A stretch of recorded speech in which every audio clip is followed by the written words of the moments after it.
आज हम लोग पढ़ेंगे बच्चों सॉलिड स्टेट नाम का चैप्टर। तो इस चैप्टर का किसी दूसरे चैप्टर से कोई लेना देना नहीं है। थोड़ी बहुत मैथ्स में क्यूब नाम की एक ज्योमेट्री आती है 3 डायमेंशनल, उससे लेना देना है और थोड़ा बहुत सोचना है, विजुलाइज करना है, इमेजिनेशन नाम की जो चिड़िया है उससे खेलना है। अगर बात करें हीट ऑफ फ्यूजन तो ज्यादा एनर्जी चाहिए होगी, थोड़ी कम और कम सबसे कम। तो अगर पूछा जाए सबसे कम या सबसे ज्यादा वोलाटाइल कौन होंगे, मॉलिक्यूलर सॉलिड। तो जो खाली जगह हर डायरेक्शन से बंद है वो वॉइड है, जो खाली जगह कहीं कहीं से खुली है वहां से कोई आ सकता है जा सकता है, वो इंटरस्टिशियल। बट अगर मैं कहूँ एटम बॉडी सेंटर है, ईडी हटा दूं, इंग्लिश का खेल, ईडी हटा दूं, सिर्फ सेंटर बोलूं तो इसका मतलब सिर्फ बॉडी सेंटर, कॉर्नर पे नहीं। तो बॉडी सेंटर्ड होना अलग मीनिंग रखता है, बॉडी सेंटर होना अलग मीनिंग। बॉडी डायगोनल का मतलब ऊपर वाले कॉर्नर कोने से अपोजिट नीचे वाले कोने। तो देखो ऊपर के 4 कोने हैं, इस कोने से इधर वाला, इधर वाले कोने से इधर वाला, तुम्हारी तरफ वाले कोने से इधर नीचे वाला, मेरी तरफ नीचे वाला, और इधर वाले कोने से इधर नीचे वाला।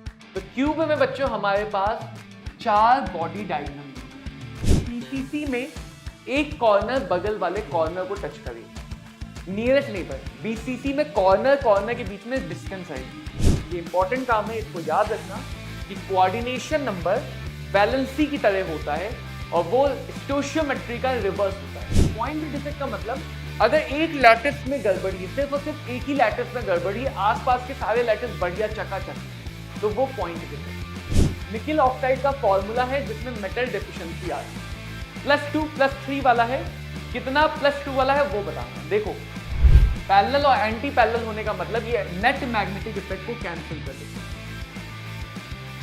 बाकी सब में हमें नेट मैग्नेटिज्म मिलता है, सिर्फ एंटी फेरोमैग्नेटिज्म में नेट मैग्नेटिज्म नहीं। हेलो चैंपियंस, स्वागत है आपका एनसीईआरटी सारांश के एक और धमाकेदार लेक्चर में। आज हम लोग क्या पढ़ने वाले हैं? आज हम लोग पढ़ेंगे बच्चों सॉलिड स्टेट नाम का chapter. Solid state physical chemistry का बिल्कुल भूला भटका, एकदम किनारे में पड़ा हुआ चैप्टर। मतलब किसी पार्टी में गए तो वो बंदा जो सबसे अलग रहता है, किसी से कोई मतलब नहीं, ये वो चैप्टर है। तो इस चैप्टर का किसी दूसरे चैप्टर से कोई लेना देना नहीं है। थोड़ी बहुत मैथ्स में क्यूब नाम की एक ज्योमेट्री आती है 3 डायमेंशनल, उससे लेना देना है और थोड़ा बहुत सोचना है, विजुलाइज करना है, इमेजिनेशन नाम की जो चिड़िया है उससे खेलना है। तो इस चैप्टर को पढ़ने का फायदा क्या है? क्वेश्चन डेफिनेटली आता है, एक तो एक आएगा ही। दूसरा, इसको पढ़ते समय तुम्हें दूसरा कोई चैप्टर आए ना आए उससे कोई मतलब नहीं है, यानी ये चैप्टर अकेला तैयार हो जाता है, अकेले में तैयार हो जाएगा। तो समझ लेते हैं इस चैप्टर में क्या क्या बातें हैं। यहां पे बच्चों हम लोग समझते हैं क्रिस्टलाइन और एमोर्फस सॉलिड में, क्योंकि पूरा चैप्टर क्रिस्टलाइन सॉलिड पे बेस है। किस पे? ऐसा सॉलिड जो क्रिस्टलाइन है। तो ये सॉलिड का एक क्लासिफिकेशन है on the basis of pattern या पैकिंग। पैकिंग समझते हो ना, जब तुम बाहर वेकेशन जा रहे हो छुट्टी मनाने तो कैसे अपना सामान पैक करते, तो उस पैकिंग के बेसिस पे सॉलिड का क्लासिफिकेशन कहलाता है क्रिस्टलाइन और एमोर्फस। जैसे मान लो मेरे पास एक सॉलिड है जिसमें 2 टाइप के पार्टिकल हैं, एक बड़ा छोटा बड़ा छोटा बड़ा छोटा, ऐसे करके पार्टिकल्स हैं। और एक दूसरा सॉलिड है, उसमें भी बड़े छोटे पार्टिकल हैं, लेकिन इधर उधर कहीं भी कोई भी कहीं भी मुंह उठा के चलाया कोई भी कहीं भी अपना मुंह उठा के चलाया, तो एक ऐसा सॉलिड है।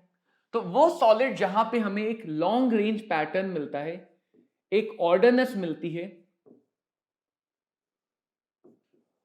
पार्टिकल्स अच्छे से परफेक्टली अरेंज होते हैं, और एक ऐसा जहां पे पार्टिकल एक रैंडम पैटर्न में है। रैंडम पैटर्न को हम शॉर्ट पैटर्न भी कह सकते हैं। तो ऐसे सॉलिड्स को कहते हैं क्रिस्टलाइन सॉलिड। क्या कहते हैं? Crystalline solid. और ऐसे सॉलिड जो रैंडम है, जहां पे शॉर्ट रेंज पैटर्न है, इनको कहा गया एमोर्फस सॉलिड। इनको कहा गया एमोर्फस सॉलिड। ये भी कहा जाता है क्योंकि ये सॉलिड की एक्चुअल प्रॉपर्टी, ये सच्चे सॉलिड नहीं है, सच्चे लोग नहीं है, ये नकली हैं, फरेबी हैं, झूठे हैं। तो इनको कई बार स्यूडो सॉलिड भी कहा जाता है या सुपर कूल्ड लिक्विड भी कहा जाता है। स्यूडो सॉलिड या सुपर कूल्ड लिक्विड, असली माल ये है। तो इसको कहा गया ट्रू सॉलिड। क्या कहा गया? True solid. और क्या बात समझेंगे? चलो इनकी कुछ प्रॉपर्टीज देखी जाएंगी। जैसे क्या क्या प्रॉपर्टीज हैं। शेप की बात करें तो डेफिनेट कैरेक्टरिस्टिक शेप, यहां पे इरेगुलर शेप, मेल्टिंग पॉइंट की बात करें तो चलो इसको समझ लेते हैं ग्राफ से। डरने का नहीं, ग्राफ देख के डर जाते हो। मान लो टेम्परेचर के साथ हीट का ग्राफ बनाया, तो किसी सॉलिड को अगर तुम गर्म करोगे, हीट एनर्जी दोगे, तो क्या होगा? टेम्परेचर बढ़ेगा। बढ़ा दो टेम्परेचर, ये बढ़ा दिया टेम्परेचर। मान लो T1 टेम्परेचर उसका मेल्टिंग पॉइंट है, जहां पे सॉलिड मेल्ट होना शुरू हुआ, मतलब अब वो पिघलना शुरू हो गया। तो जब तक ये सॉलिड पूरी तरह से पिघल नहीं जाता तब तक टेम्परेचर नहीं बदलेगा। तो शार्प मेल्टिंग पॉइंट कहा जाता है इस बात को। शार्प यानी नुकीला नहीं, शार्प यानी इसका मेल्टिंग जिस टेम्परेचर पे शुरू होगी उसी टेम्परेचर पे मेल्टिंग खत्म होगी। मेल्टिंग होने के टाइम में इसका टेम्परेचर चेंज नहीं होगा।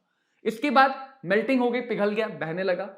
अब इसको और गर्म किया, अब लिक्विड है, लिक्विड गर्म होगा। गर्म होते होते कहां चला जाएगा? उबलने लग जाएगा। कितना गर्म करेंगे भाई इसको? तो ये हो गया गर्म। बॉइलिंग पॉइंट पे पहुंचा लिक्विड। अब जब तक बॉइलिंग पूरी नहीं हो जाएगी, जब तक पूरा का पूरा लिक्विड गैस नहीं बन जाएगा, टेम्परेचर फिर से नहीं बदलेगा। तो ऐसे सॉलिड्स का मेल्टिंग और बॉइलिंग पॉइंट शार्प होता है, और इनकी एनर्जी, मेल्ट और बॉयल करने की जो एनर्जी है वो भी स्पेसिफिक होती है। हम कहते हैं यहां पे हमें specific latent heat of vaporisation, latent heat of fusion मिलेगा। बट अगर एमॉर्फस सॉलिड को देखा जाए, किसको? एमॉर्फस सॉलिड को, तो उसकी melting let's say T1 temperature पे शुरू हुई, तो मेल्टिंग के टाइम में भी उसका टेम्परेचर बदल रहा होगा, यानी मेल्टिंग की हमें रेंज मिलेगी। ऐसे बॉइलिंग की भी हमें रेंज मिलेगी। तो क्रिस्टलाइन सॉलिड के लिए मेल्टिंग पॉइंट शार्प होता है। क्रिस्टलाइन सॉलिड के लिए हीट ऑफ फ्यूजन डेफिनेट होती है, कैरेक्टरिस्टिक होती है। एमॉर्फस सॉलिड के लिए मेल्टिंग पॉइंट एक रेंज होता है, रेंज ऑफ टेम्परेचर मिलेगा, और इनकी हीट ऑफ फ्यूजन भी फिक्स नहीं होगी। अगला आता है क्लीवेज प्रॉपर्टी। क्लीव करने का मतलब ये वाला क्लीवेज नहीं है, इसमें क्लीव करने का मतलब यहां पे हमें सॉलिड को ब्रेक करना है, सॉलिड को एक शार्प टूल से कट करना है। किससे कट करना है? शार्प टूल से। तो समझना यहां पे क्रिस्टलाइन सॉलिड में तुम चाहो तो एक प्लेन में सारे एक जैसे एटम दिखा सकते हो, मतलब एटम्स परफेक्टली पैक्ड प्लेन्स में अरेंज हो सकते हैं। तो जब मैं कट करूंगा तो ये प्लेन के बीच में कट होता है। कई बार ये रीजन पूछते हैं कि यहां पे क्लीवेज प्रॉपर्टी क्यों मिलती है, तो ये प्लेन के बीच में कट होगा, यानी कट होने के बाद इधर की सरफेस भी स्मूथ, इधर की सरफेस भी स्मूथ। यहां पे क्योंकि एटम्स एक प्लेन में नहीं अरेंज होंगे, तो कट करने के बाद इररेगुलर सरफेस मिलेगी। तो क्रिस्टलाइन सॉलिड में कट करने के बाद जो सरफेस मिलती है वो स्मूथ मिलती है, तो हम कहते हैं they have cleavage property. But यहां पे सरफेस इररेगुलर मिलती है, तो हम कहते हैं they don't have cleavage property. तो क्लीवेज प्रॉपर्टी का मतलब कट करने पे स्मूथ सरफेस का आना। देन आता है आइसोट्रोपी। आइसोट्रोपी का मतलब, आइसो का मतलब सेम, एंड ट्रोपी का मतलब डायरेक्शन। तो बच्चों अगर हमें हर डायरेक्शन में सेम प्रॉपर्टी मिले, अलग अलग डायरेक्शन में सेम प्रॉपर्टी मिले, तो हम ऐसी चीजों को बोलते हैं isotropic. Same reflective index, same tensile strength, ठीक है, तो इनको क्या कहा गया? आइसोट्रोपिक। तो क्रिस्टलाइन सॉलिड को देखो, आओ क्रिस्टलाइन सॉलिड को देखें। इसमें हर डायरेक्शन में देखोगे तो पैटर्न तो मिल रहा है, लेकिन हर डायरेक्शन का पैटर्न क्या है? डिफरेंट। तो इस डायरेक्शन में कोई और पैटर्न है, यहां का फोर्स अलग है, यहां का फोर्स अलग है, यहां का फोर्स अलग है। तो अलग अलग डायरेक्शन से ब्रेक करना, अलग अलग डायरेक्शन की प्रॉपर्टीज। लाइट इधर से जाएगी तो उसे अलग चीजें दिखेगी, इधर से जाएगी तो अलग मामला दिखेगा, इधर से जाएगी लाइट तो अलग मामला दिखेगा। तो अलग अलग डायरेक्शन में क्योंकि अलग अलग मामले दिखते हैं, इसलिए कहा जाता है क्रिस्टलाइन सॉलिड एनआइसोट्रोपिक है, जबकि एमॉर्फस नकली वाले सॉलिड आइसोट्रोपिक है। नेचर की बात करें तो they are true solid, they are नकली सॉलिड। इनके पास लॉन्ग रेंज पैटर्न होता है, इनके पास शॉर्ट रेंज पैटर्न होता है। तो ये पूरा चैप्टर होने वाला है क्रिस्टलाइन सॉलिड्स के बारे में। किसके बारे में? क्रिस्टलाइन सॉलिड के बारे में। अब अगला क्लासिफिकेशन आता है बच्चों सॉलिड का, based on constituent particles. Constituent particle के बेसिस पे क्लासिफिकेशन। तो देखो एक बड़ी सी लाइन बना लेते हैं। वाह, बिल्कुल सीधी लाइन एक ही बार में, बढ़िया। पहला आता है जिसे बोलते हैं आयोनिक सॉलिड। कॉन्स्टिट्यूएंट पार्टिकल मतलब किन एटम से, किन पार्टिकल से मिलकर सॉलिड बना है। दूसरे को बोलते हैं कोवेलेंट और नेटवर्क सॉलिड। क्या कहते हैं? कोवेलेंट और नेटवर्क सॉलिड। तीसरे को बोलते हैं मेटालिक सॉलिड।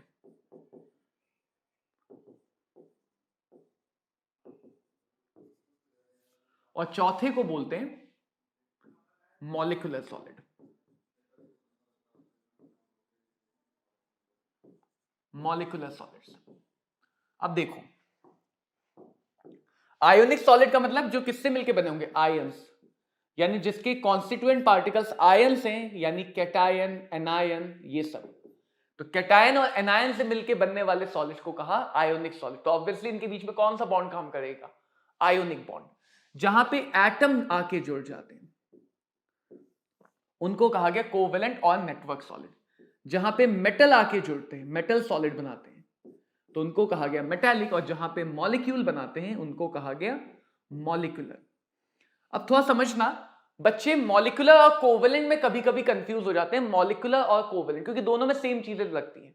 जैसे हाइड्रोजन का एटम लेता हूं, हाइड्रोजन का एटम एक और हाइड्रोजन एटम से जुड़ा, बीच में कौन सा बॉन्ड? Covalent bond. ये कहलाएगा हाइड्रोजन का मॉलिक्यूल। अगर ये एक सिंगल एंटिटी है, एक छोटा सा मॉलिक्यूल है, छोटा सा टाइनी सा मॉलिक्यूल, और ऐसे बहुत सारे मॉलिक्यूल आके फोर्सेस की मदद से जुड़ जा रहे हैं, तब बोला मॉलिक्यूलर सॉलिड। तो कई सारे छोटे छोटे मॉलिक्यूल, ध्यान रखना, छोटे मॉलिक्यूल आके जुड़ रहे हैं तो मॉलिक्यूलर सॉलिड। सपोज यही हाइड्रोजन का atom infinite number of hydrogen के एटम से कोवेलेंट बॉन्ड बना के जुड़ जाए। किससे जुड़ जाए? कोवेलेंट बॉन्ड बना के। समझाने के लिए मैंने एग्जांपल में दोनों में हाइड्रोजन एटम लिया है। तो यहां पे देखो, ये पूरा एक ही मॉलिक्यूल है। कोवेलेंट सॉलिड में पूरा सॉलिड ही मॉलिक्यूल होता है, ना कि छोटे छोटे मॉलिक्यूल आके नहीं जुड़ रहे हैं, बड़ा मॉलिक्यूल बन जा रहा है। तो जहां पे एटम्स आके जुड़ के एक बड़ा सा मॉलिक्यूल बना रहे हैं वो कोवेलेंट है। जहां पे एटम से बना हुआ मॉलिक्यूल खुद तो छोटा है, वो जुड़ के सॉलिड बना रहे हैं, वो मॉलिक्यूलर सॉलिड है। तो इन दोनों का कंफ्यूजन क्लियर रखना कि कहां पे हम क्या बात देखते हैं, कहां पे हम क्या देखते हैं। ठीक है, अब देखो, तो अगली बात क्या है? आयोनिक सॉलिड में जो फोर्स है उसको आयोनिक बॉन्ड कह सकते हैं, या कह सकते हैं इलेक्ट्रोस्टैटिक बॉन्ड। इलेक्ट्रोस्टैटिक फोर्स जो one of the strongest force होता है। कोवेलेंट सॉलिड में जो फोर्स ऑफ अट्रैक्शन इनको जोड़ेगा वो है कोवेलेंट बॉन्ड, वो है कोवेलेंट बॉन्ड। मेटालिक सॉलिड में जो फोर्स जोड़ेगा वो कहलाता है metallic bond, bond between metal and electron, bond between metal and electron. Molecular solid में तीन टाइप के फोर्स देखे जाएंगे, या तो हाइड्रोजन बॉन्ड काम करेगा मॉलिक्यूल्स के बीच में, जैसे वाटर, अमोनिया जैसे मॉलिक्यूल, या डाइपोल फोर्स काम करेगा पोलर मॉलिक्यूल्स में। अगर वो भी नहीं है तो वैंडर वॉल फोर्स काम करेगा नॉन पोलर मॉलिक्यूल में। तो मॉलिक्यूलर सॉलिड बच्चों हमारे सामने तीन टाइप के कहलाएंगे, H bonded molecular solid, polar molecular solid और non polar molecular solid. H bonded, polar और नॉन पोलर मॉलिक्यूलर सॉलिड। और रही बात, तो फोर्स ऑफ अट्रैक्शन इस ऑर्डर में रहता है। इलेक्ट्रोस्टैटिक फोर्स सबसे स्ट्रॉन्ग, तो जितनी भी प्रॉपर्टी फोर्स ऑफ अट्रैक्शन पे डिपेंड करती है, मेल्टिंग पॉइंट सबसे ज्यादा, स्टेबिलिटी सबसे ज्यादा, हार्डनेस सबसे ज्यादा। ठीक है, अगर बात करें हीट ऑफ फ्यूजन तो ज्यादा एनर्जी चाहिए होगी, कम, थोड़ी कम और कम, सबसे कम। तो अगर पूछा जाए सबसे कम या सबसे ज्यादा वोलाटाइल कौन होंगे? Molecular solid. वो भी कौन से? Non polar. सबसे कम वोलाटाइल कौन से होंगे? Ionic solid. तो सारी बातें हम इन्हीं फोर्सेस की मदद से समझते हैं। और लास्ट बात जो तुम्हें समझनी है कि अगर सॉलिड फॉर्म में है आयोनिक, तो आयन फ्री नहीं है, तो सॉलिड फॉर्म में तो आयोनिक सॉलिड इंसुलेटर होता है। बट अगर इसी सॉलिड को हमने मॉल्टन, गला दिया या पानी में घोल दिया, तो ये आयन फ्री हो गया। अब आयन आजाद है, घूमेगा इधर उधर, मोशन में आ जाएगा, करंट को लेके बहेगा। तो ऐसे सॉलिड्स बन गए कंडक्टर। तो आयोनिक सॉलिड की बहुत इंपॉर्टेंट बात है, सॉलिड स्टेट में रूखे सूखे नॉन कंडक्टर हैं, इंसुलेटर्स हैं, बट पानी में जाते ही इनका रंग बदल जाता है। पानी में जाते ही रंग बदल जाता है, तुरंत करंट को कैरी करने लगते हैं। कोवेलेंट में कोई फ्री नहीं है, तो ये जनरली इंसुलेटर होते हैं, क्योंकि इलेक्ट्रॉन सब बॉन्ड में चले गए तो इंसुलेटर। कोवेलेंट में एक्सेप्शन है विच इज ग्रेफाइट। ग्रेफाइट में रेजोनेंस होता है, इलेक्ट्रॉन फ्री होता है। Graphite is a good conductor. Metal के पास फ्री इलेक्ट्रॉन्स है तो ये कंडक्टर्स होते हैं। मॉलिक्यूलर सॉलिड में भी कोई फ्री इलेक्ट्रॉन नहीं है तो ये इंसुलेटर्स होते हैं। तो ये बच्चों बात हुई इनकी बेसिक प्रॉपर्टी के बारे में, जहां पे हमें डिफरेंस समझना है आयोनिक, कोवेलेंट, मेटालिक और मॉलिक्यूलर सॉलिड। वही डिफरेंस यहां पे प्रॉपर्टीज में लिखा हुआ है, एक टेबल है एनसीईआरटी में, उस टेबल में लिखा हुआ है। मॉलिक्यूलर सॉलिड के बारे में, मॉलिक्यूल से बनते हैं, van der Waals force, soft है, इंसुलेटर, मेल्टिंग पॉइंट कम या ज्यादा। तो इन बातों को अभी हमने समझा, इन बातों को एक बार पढ़ना जरूर, एक बार इस बात को पढ़ जरूर लेना, और खास तौर से थोड़े बहुत एग्जाम्पल देख लेना, थोड़े बहुत एग्जाम्पल देख लेना। अब बात करेंगे क्रिस्टलाइन सॉलिड की। अब पूरा चैप्टर अपने रंग में आ रहा है। अब हम बात करेंगे किसकी? क्रिस्टलाइन सॉलिड की। देखो कुछ टर्म है। सबसे पहला टर्म है लैटिस। लैटिस का मतलब 3D अरेंजमेंट। तो 3 डायमेंशनल आते ही कुछ लोगों की बत्ती गुल हो जाती है, तो इसमें डरने का नहीं है, ठीक है, चिंता की कोई बात नहीं है, बस मन की आंखें खोलनी है, सब दिखेगा। तो पूरे सॉलिड का जो भी 3D अरेंजमेंट है उसी को हम लैटिस बोलते हैं। यानी सॉलिड का जो भी स्ट्रक्चर है वो स्ट्रक्चर ही लैटिस कहलाता है। Space lattice, crystal lattice, 3D lattice या लैटिस। जैसे सपोज तुम्हारे आसपास का कमरा, तुम्हारे आसपास का जो कमरा है वो तुम्हारा लैटिस हो गया, ठीक है। उस कमरे में कई सारी जगह फर्नीचर होंगी, कई सारी जगह खाली हैं, हर जगह की इंपॉर्टेंस है। फिर लैटिस के अंदर वो जगह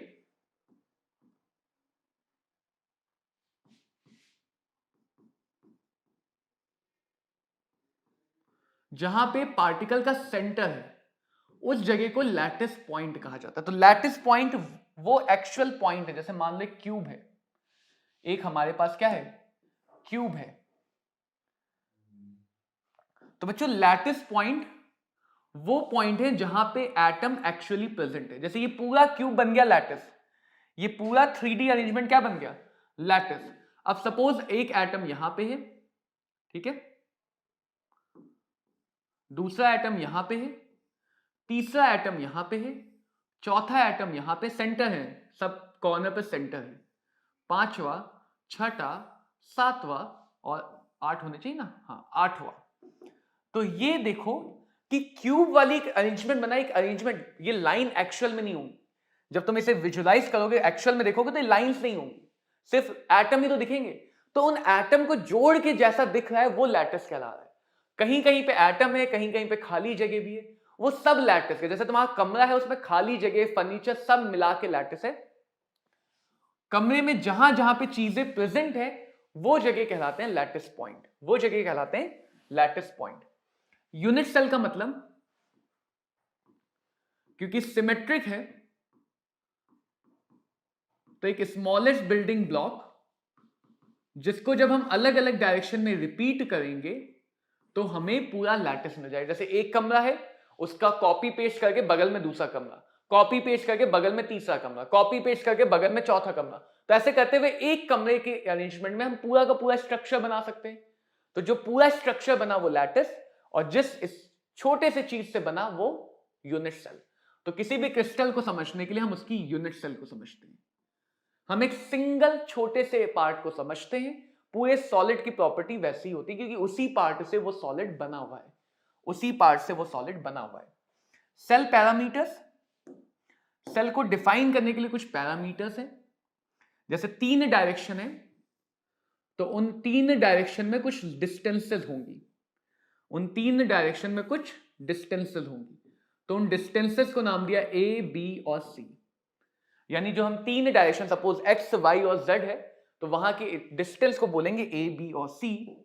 और इन तीनों के बीच में एंगल होगा। इसीलिए मैंने देखो 90 डिग्री नहीं दिखाया, क्योंकि हमें हमेशा से मान के नहीं चलना कि हमेशा एंगल 90 होगा। वो सिर्फ एक्स, वाई, जेड एक्सिस है, यहां पे ये कुछ भी हो सकता है।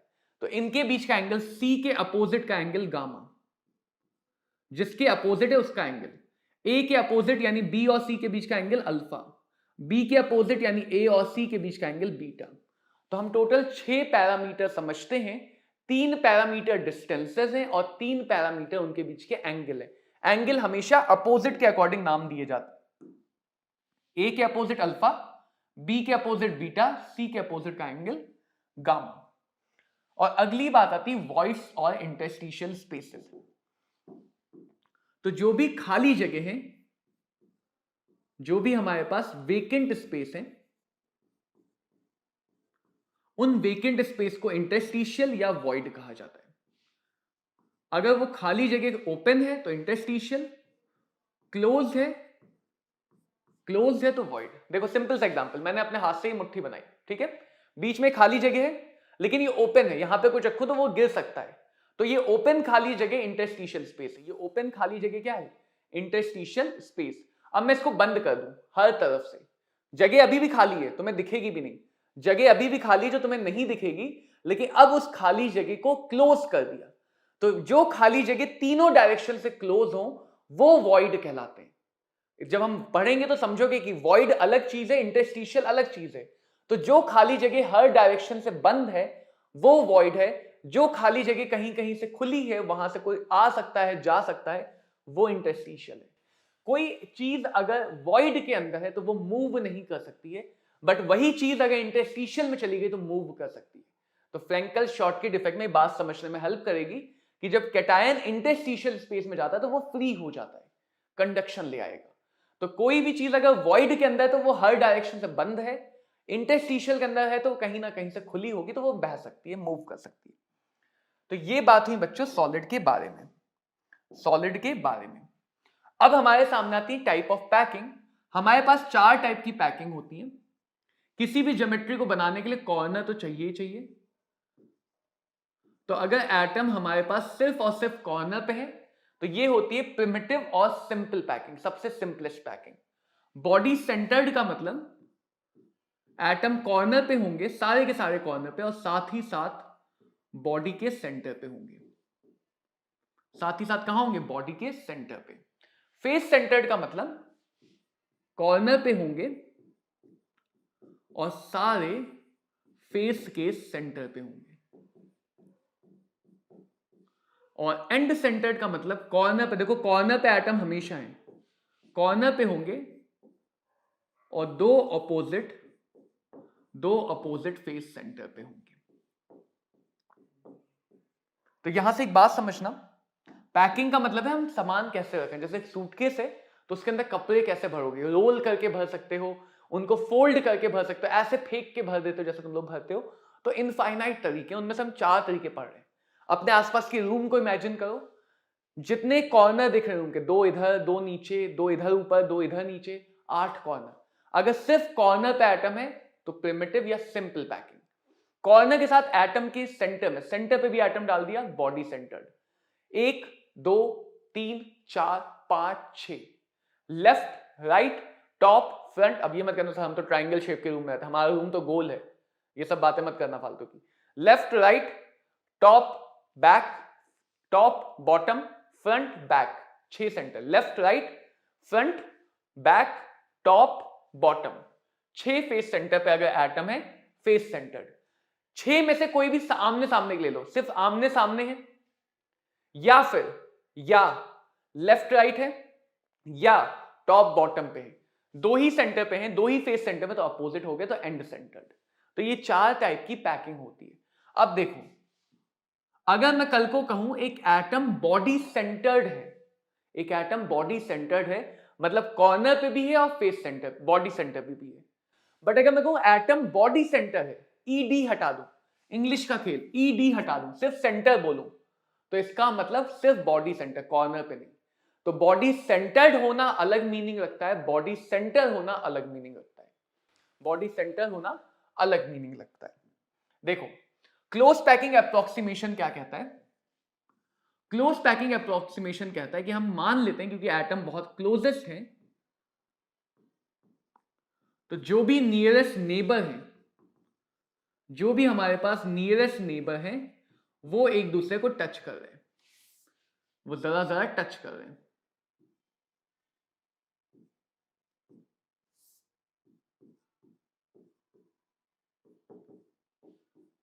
क्या कर रहे हैं, एक दूसरे से कांटेक्ट में, और इसी से हम डिफाइन करते हैं कोऑर्डिनेशन नंबर। इसी से हम डिफाइन करते हैं कोऑर्डिनेशन नंबर। कोऑर्डिनेशन का नंबर का मतलब कितने एटम एक एटम से कांटेक्ट में है, कितने एटम एक एटम से कांटेक्ट में। इसको समझ भी सकते हैं, बट अभी के लिए बेटर होगा अगर तुम इसको याद रख लो। क्यूब के सिंपल में 6, बॉडी सेंटर्ड में 8 और एफसीसी में 12 होती है। इसको अभी हम आगे समझ भी लेंगे कि कैसे निकाली जाती है। ठीक है बात। चलो, क्रिस्टलाइन सिस्टम, तो हमारे पास 7 डिफरेंट टाइप के सिस्टम है। इस पे पूछ लिया गया है नीट एग्जाम में, तो इसको अच्छे से याद रखना। याद रखने का तरीका सी टॉल HMT, सी टॉल HMT। सी का मतलब क्यूबिक, टी का मतलब टेट्रागोनल,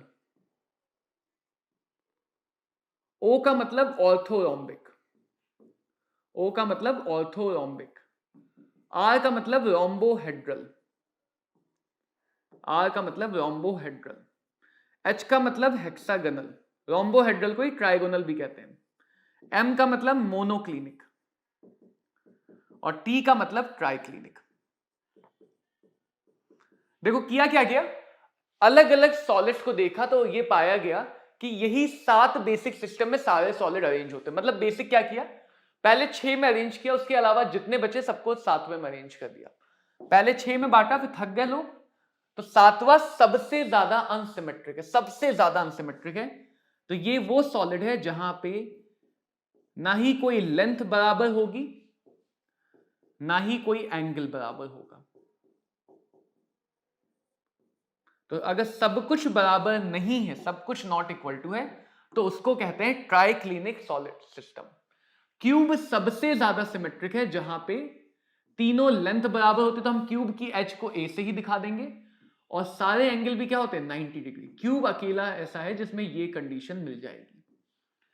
अब कैसे याद रखोगे, तरीका क्या है, एक एक करके नॉट इक्वल टू का साइन लो, पिछला साइन कैरी करो, एक एक करके नॉट इक्वल टू का साइन लो। जैसे देखो यही चीज कॉपी पेस्ट कर दो, A B C A B C A B C, सब कुछ बराबर, ए B C A B C, सब कुछ बराबर। इसको भी कॉपी पेस्ट कर लेते हैं, एक साथ देख लेंगे। Alpha beta 90, alpha beta 90, alpha beta gamma 90, alpha beta gamma 90, alpha beta gamma 90, alpha beta gamma 90। तो हमने क्या किया, पहले सब कुछ कॉपी पेस्ट कर लिया।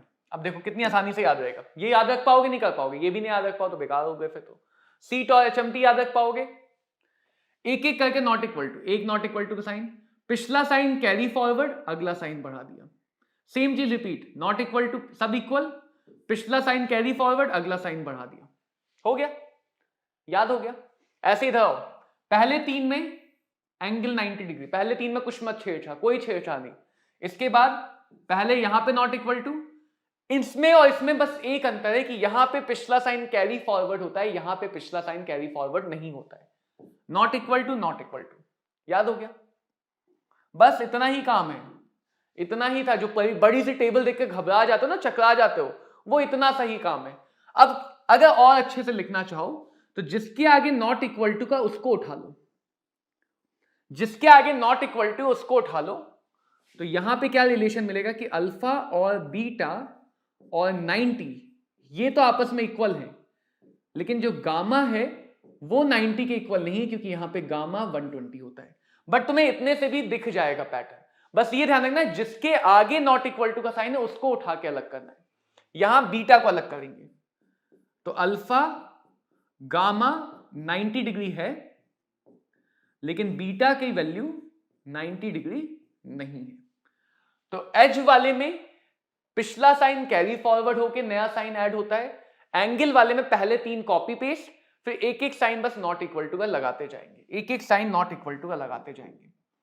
अब इसमें जो पैकिंग मिलती, क्यूबिक में प्रिमिटिव मिलती है बॉडी सेंटर्ड, फेस सेंटर्ड। कैसे कैसे याद रखना है? अकेला ऑर्थोरोम्बिक है जिसमें चारों मिलती हैं, अकेला ऑर्थोरोम्बिक है जिसमें चारों मिलती हैं। इसके अलावा सिंपल पैकिंग, कॉर्नर तो सभी में बनेंगे ना, कॉर्नर के बिना तो ज्योमेट्री नहीं, तो सिंपल वाली सब में मिलेगी, सिंपल वाली सब में मिलेगी। अब देखो कितना आसान हो गया। ये तो याद किया ही होगा बचपन से कि हमें 7 सिस्टम में 14 ब्रेवियस लैटिस मिलते हैं, 7 सिस्टम में 14 ब्रेवियस लैटिस मिलते हैं। तो देखो कितने हो गए, 1 2 3 4 5 6 7 8 9 10 11 12 लैटिस हो गए। इसके लिए तुम्हें क्यूब वाला पढ़ते पढ़ते ही याद हो जाएगा, क्योंकि क्यूब को तो हम बार बार बनाएंगे। बचा ऑर्थोरोम्बिक, ऐसे याद होगा कि यही है जिसमें चारों मिलते हैं, और सिंपल सब में मिलती है। ठीक है, ऊपर का दूसरा, नीचे का दूसरा, ऊपर से दूसरा, नीचे से दूसरा, एक इसमें जोड़ो बॉडी सेंटर्ड, एक इसमें जोड़ो एंड सेंटर्ड, हो गए 14 ब्रेवियस लैटिस। तो ये हमारे पास क्रिस्टल सिस्टम है। इसमें मोनोक्लिनिक बहुत इंपॉर्टेंट है, क्योंकि पहले भी पूछा गया है। मोनोक्लिनिक वाला अच्छा है, पूछा जाता है, तो इसे ऐसे ही याद रखने हैं, ये एज पैरामीटर्स याद रखने हैं। अब जैसे क्वेश्चन है, ग्लास क्या है? ग्लास एमोर्फस सॉलिड है, तो इसको सुपर कूल्ड लिक्विड कहा जाता है, सुपर कूल्ड लिक्विड कहा जाता है। क्रिस्टल में क्लीवेज प्रॉपर्टी अच्छी क्यों मिलती? यही रीजन समझा रहा था, क्योंकि उसके एटम एक प्लेन में अरेंज होते हैं। तो ये थ्योरी अगर क्लियर है तो आसानी से आंसर निकल आएंगे, आसानी से आंसर निकल आएंगे। अभी तक हमने क्या क्या बातें समझी हैं वो तुम्हें पता होनी चाहिए। देखो आगे देखो, अब बच्चे क्यूब को समझेंगे। क्यूब को समझना बहुत जरूरी है, क्योंकि पूरा चैप्टर क्यूब के बारे में। क्यूब में क्या होता है कि सारी डिस्टेंस ए होती है, हर डिस्टेंस कितनी होती है? ए। ये भी ए है और ये वाली एज भी ए है। तो अगर मैं यहां पे, यहां, ये क्या बन गया भाई, ये कहां से आ गया? देखो इसको थोड़ी मोटाई बढ़ा लेते हैं, इसको जोड़ो। किसको जोड़ा? दो अपोजिट कॉर्नर को एक फेस पे, तो ऐसी लाइन को बोलते हैं फेस डायगोनल्स। कितने फेसेस हैं? कितने फेसेस हैं? 6। सब पे 2 बन सकती हैं, 1 2। 6 फेसेस पे कितने बनेंगे? 12। तो 12 फेस डायगोनल है, 12 फेस डायगोनल है। ठीक है, पाइथागोरस थ्योरम लगाओगे तो under root a square plus A square, ये 90 डिग्री एंगल होंगे, तो ये आ जाता है under root 2a, under root 2a। ऐसे देखो ये वाली, ये भी एक फेस डायगोनल, ये भी कितना आएगा? Under root 2a। जरा इस वाली एज पे ध्यान दो बच्चों, इस वाली एज पे ध्यान दो, ये वाली एज, इस वाली एज पे ध्यान दो। तो ये एज कितनी आएगी? ए। एज कितनी आएगी? ए। ध्यान से देखना कौन कौन सी एज बनाई रहे, थोड़ा सा विजुलाइज करने की कोशिश करो, विजुलाइज करो तो बेटर रहेगा। अब क्या करते हैं कि अगर मैं ऊपर वाले कॉर्नर को नीचे वाले कॉर्नर से जोड़ता हूं, ऊपर वाले कॉर्नर को नीचे वाले कॉर्नर से जोड़ता हूं, यानी ऊपर का जो कॉर्नर उसके अपोजिट नीचे वाला, तो ये भी तो एक राइट एंगल ट्रायंगल होगा। सोचो, एक तुम्हारी किनारे वाली दीवार, किनारे वाली दीवार से जमीन में तिरछा बीच में से चलते चले जाओ और उस कोने को इस कोने से जोड़ दो, तो क्या ये राइट एंगल ट्रायंगल बना या नहीं बना? किनारे वाली दीवार जमीन पे तिरछा चलते जाओ और जमीन के उस कोने को ऊपर वाले उस कोने से जोड़ दो, तो ये जो मेरे हाथ है ये हाइपोटेनियस हो गया, ये जो है ये एज हो गया, और ये जो तुम तिरछा चल के गए ये हो गया फेस डायगोनल। तो क्या ये हमारा 90 डिग्री दिखा तुम्हें? पाइथागोरस थ्योरम फिर से लगाओ, under root a square plus 2a square 3a square, तो ये कहलाता है बॉडी डायगोनल, ये कहलाता है बॉडी डायगोनल। बॉडी डायगोनल का मतलब ऊपर वाले कोने से अपोजिट नीचे वाले कोने। तो देखो ऊपर के 4 कोने हैं, इस कोने से इधर वाला, इधर वाले कोने से इधर वाला, तुम्हारी तरफ वाले कोने से इधर नीचे वाला, मेरी तरफ नीचे वाला, और इधर वाले कोने से इधर नीचे वाला। तो क्यूब में बच्चों हमारे पास 4 बॉडी डायगोनल मिलते हैं, 4 बॉडी डायगोनल मिलते हैं। फेस डायगोनल जहां पे कट करते हैं उसको कहते हैं फेस सेंटर, उसको कहते हैं फेस सेंटर। बॉडी डायगोनल जहां पे कट करेंगे उसको कहते हैं बॉडी सेंटर। तो क्यूब में तुम्हें बहुत सारी जगहों को समझना है। एज जहां पे मिड पॉइंट होता है वो कहलाता है एज सेंटर। एज का मिड पॉइंट कहलाता है एज सेंटर। ठीक है, तो देखो कंट्रीब्यूशन भी यहीं पे समझ लेते हैं। अगर कोई एटम बॉडी के सेंटर पे है तो वो एक ही क्यूब का पार्ट है, तो उसका कंट्रीब्यूशन 1 होता है पर सेल। बॉडी सेंटर से अगली जगह जो पास है वो है फेस सेंटर। बॉडी सेंटर से जो अगली पास जगह वो फेस सेंटर है। फेस सेंटर वाले का कंट्रीब्यूशन आधा हो जाता है, हर बार आधा होता जाएगा। फेस के जो पास वाली जगह है वो एज सेंटर है। एज सेंटर का कंट्रीब्यूशन 1/4 होता जाता है, यानी अगर कोई एटम एज के सेंटर पे है। और चौथी जगह कॉर्नर है, कॉर्नर का कंट्रीब्यूशन और आधा हो गया, 1/8 हो जाता है। तो यहां पे देखो एक आधा आधा आधा होता चला गया। मतलब क्या है, जैसे कोई एटम बॉडी के सेंटर में, यहां पे एक थ्रेड से एक बॉल लटका दो तो ये पूरा इस क्यूब के अंदर है, तो 100% इसका कंट्रीब्यूशन है। बट वही बॉल में यहां पे गड्ढा करके रख दूं, यहां पे बीच में गड्ढा करके रख दूं, तो इधर वाले रूम में भी दिखेगी और इधर के पीछे वाले रूम में भी तो दिख जाएगी, हाँ या ना। इधर वाले रूम में भी दिखेगी वो बॉल। सोचो मैंने इस पैनल में गड्ढा किया, लाखों का नुकसान किया, तो मैं समझाने के लिए सिर्फ इस पैनल में गड्ढा किया और एक बड़ी सी डिस्को बॉल लाके रख दी। अब इधर वाले भी पार्टी का एंजॉय करेंगे, पीछे वाले भी करेंगे। तो जो फेस पे गया वो 2 जगह दिखाई देगा, तो एक में कितना हिस्सा मिलेगा, एक कमरे में 50% मिलेगा। ऐसे जो किनारे पे चला गया एज पे, वो 4 जगह दिखाई देगा, सोच के देखो। और जो कोने में चला गया वो बच्चों 8 जगह दिखाई देगा। जो कोने में चला गया वो 8 जगह दिखाई देगा। तो ये कंट्रीब्यूशन आ जाते हैं जो हमें पता होनी चाहिए। तो क्यूब के बारे में ये सारी बातें समझनी है। क्यूब में किनारे कॉर्नर कहलाते हैं, कॉर्नर होते हैं 8। ये जो लाइंस हैं, ये लाइंस एज कहलाती है, यानी का सेंटर एज सेंटर है, ये होते हैं 12।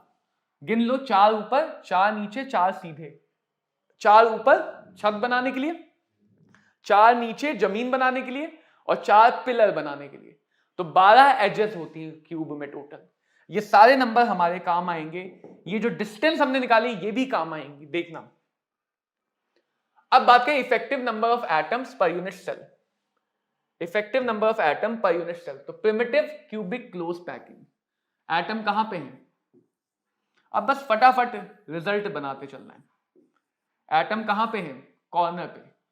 कितने एटम है, 8। लेकिन कॉर्नर का कंट्रीब्यूशन कितना है, 1/8। कितना आ गया, 1। ये बेसिकली लैटिस पॉइंट कि कितने एटम हैं, कहां कहां पे हैं, और ये हो गया कंट्रीब्यूशन। ये बता क्या रहा है, ये हमें बता क्या रहा है, ये हमें ये बता रहा है, जिसको हम Z से दिखाते हैं, कि जब हम एक यूनिट सेल को देख रहे हैं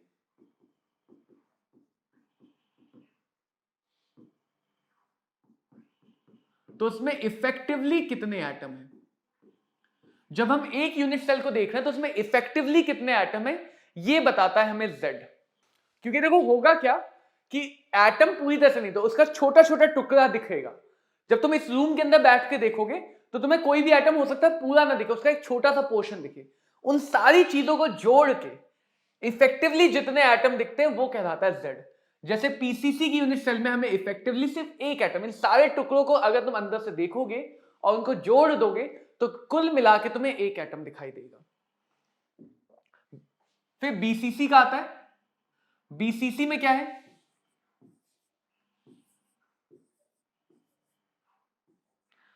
कॉर्नर पे है और बॉडी सेंटर पे है। तो बीसीसी 8 कॉर्नर पे, एक बॉडी सेंटर पे। सीधे सीधे हमें बस देखना है कहां कहां पे एटम है, यानी लैटिस पॉइंट कहां है। कॉर्नर का कंट्रीब्यूशन 1/8, बॉडी सेंटर का कंट्रीब्यूशन 1। तो हम कह सकते हैं बीसीसी की एक यूनिट सेल में, बीसीसी की एक यूनिट सेल में ओवरऑल हमारे पास कंप्लीटली 2 एटम है। पीसीसी की एक यूनिट सेल में ओवरऑल हमारे पास कंप्लीटली 1 एटम है। चलो इसी तरह से एफसीसी का बताओ मुझे जल्दी से, एफसीसी का बताओ। एफसीसी में एटम कहां आएंगे, ध्यान से डायग्राम देख लो। 8 कॉर्नर पे आ गए, फेस सेंटर्ड, 8 कॉर्नर पे आ गए और 6 कहां पे आ गए, ऊपर वाला फेस, लेफ्ट वाला, नीचे वाला, राइट वाला, पीछे वाला फेस का सेंटर यहां कहीं, आगे वाले फेस का सेंटर यहां कहीं। तो ये फेस सेंटर हवा में नहीं लटके हुए, फेस के सेंटर पे। तो Z आ जाएगा एफसीसी का 8 कॉर्नर 6 सेंटर। कौन से सेंटर, फेस के सेंटर, चेहरे के केंद्र। कॉर्नर वाला 1/8, फेस सेंटर वाला 1/2। कितने आ गए, 4 एटम आ गए पर यूनिट सेल। एफसीसी के साथ साथ बच्चों हम लोग सारे एचसीपी वाले क्वेश्चन भी एफसीसी के साथ करेंगे। हेक्सागोनल क्लोज पैकिंग, एचसीपी का मतलब हेक्सागोनल क्लोज्ड पैकिंग। क्लोज्ड का मतलब आसपास वाले एटम टच करेंगे, आसपास वाले एटम टच करेंगे। तो एचसीपी हमारे सिलेबस में नहीं है ज्यादा पढ़ना, तो एचसीपी के लिए हम अलग से देख ले रहे हैं बस। किसका Z आता है, 6 एटम एक यूनिट सेल में। एफसीसी में 4 एटम एक यूनिट सेल में। क्यूब में सोचोगे तो सबसे ज्यादा एटम हमें एफसीसी में मिलते हैं, सबसे ज्यादा एटम हमें एफसीसी में मिलते हैं।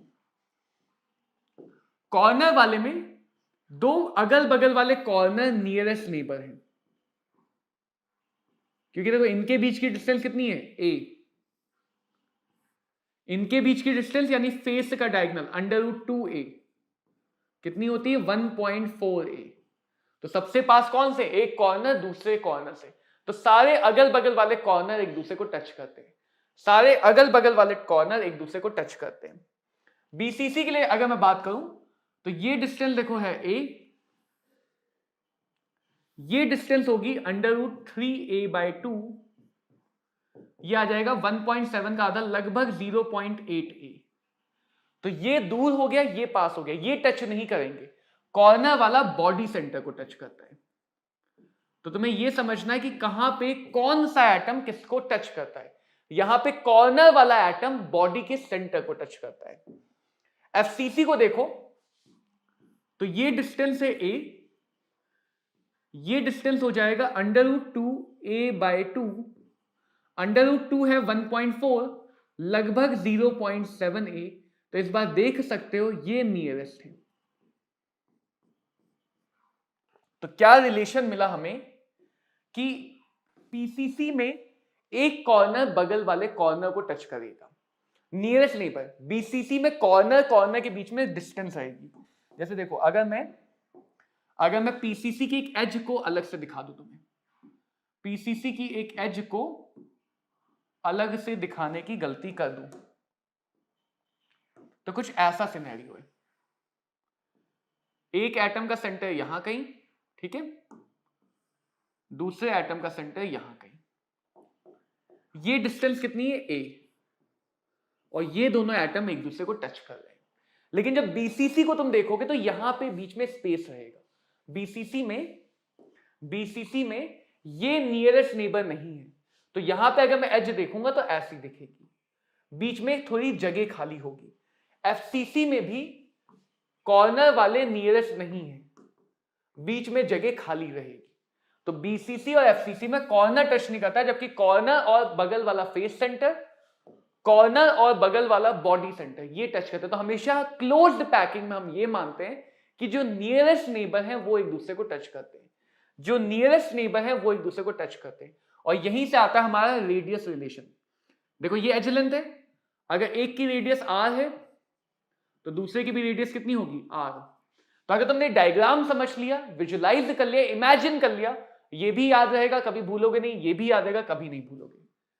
Twice of radius is equal to कितना आएगा, a, edge length. Twice of radius कितना आ जाएगा, a के बराबर, एज लेंथ के बराबर। देखो अब यहां पे देखो, बीसीसी में टच कौन करता है। अगर बीसीसी में मैं एक बॉडी का डायगोनल बनाऊं, बॉडी का डायगोनल, एक एटम यहां पे है, एक एटम यहां कहीं पे है, तो आप बड़ा बना लेते हैं, हाँ ज्यादा बड़ा हो गया, चलो छोटा कर लेते हैं। एक एटम यहां है, एक एटम बॉडी के सेंटर पे है, और अगला एटम यहां पे कॉर्नर पे है। ऐसा सिनेरियो है, हर कॉर्नर एटम बॉडी के सेंटर को टच करेगा, आठों के आठों कॉर्नर बॉडी के सेंटर को टच करेंगे। इसीलिए मैंने यहां पे बोला था कोऑर्डिनेशन नंबर 8, कोऑर्डिनेशन नंबर 8।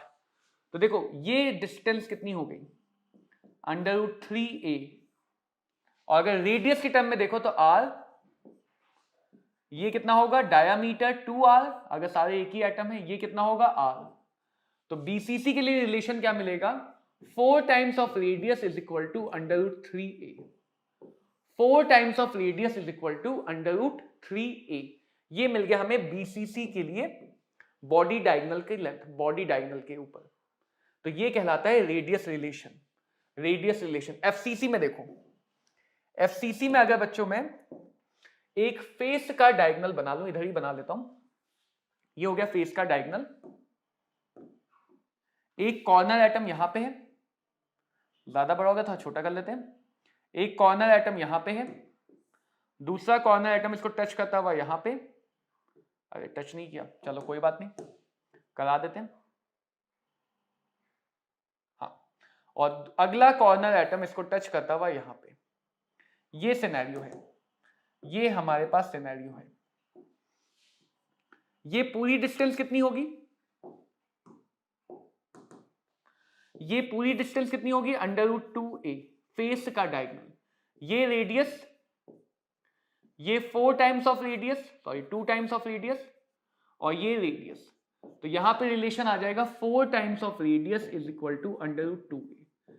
देखो इसको भी याद करने का तरीका क्या है, आसान सा, 4 टाइम्स ऑफ रेडियस चाहिए, 4 times of radius, face centre वाले में फेस डायगोनल के बराबर, बॉडी सेंटर वाले में बॉडी डायगोनल के बराबर, आसानी से याद रखो।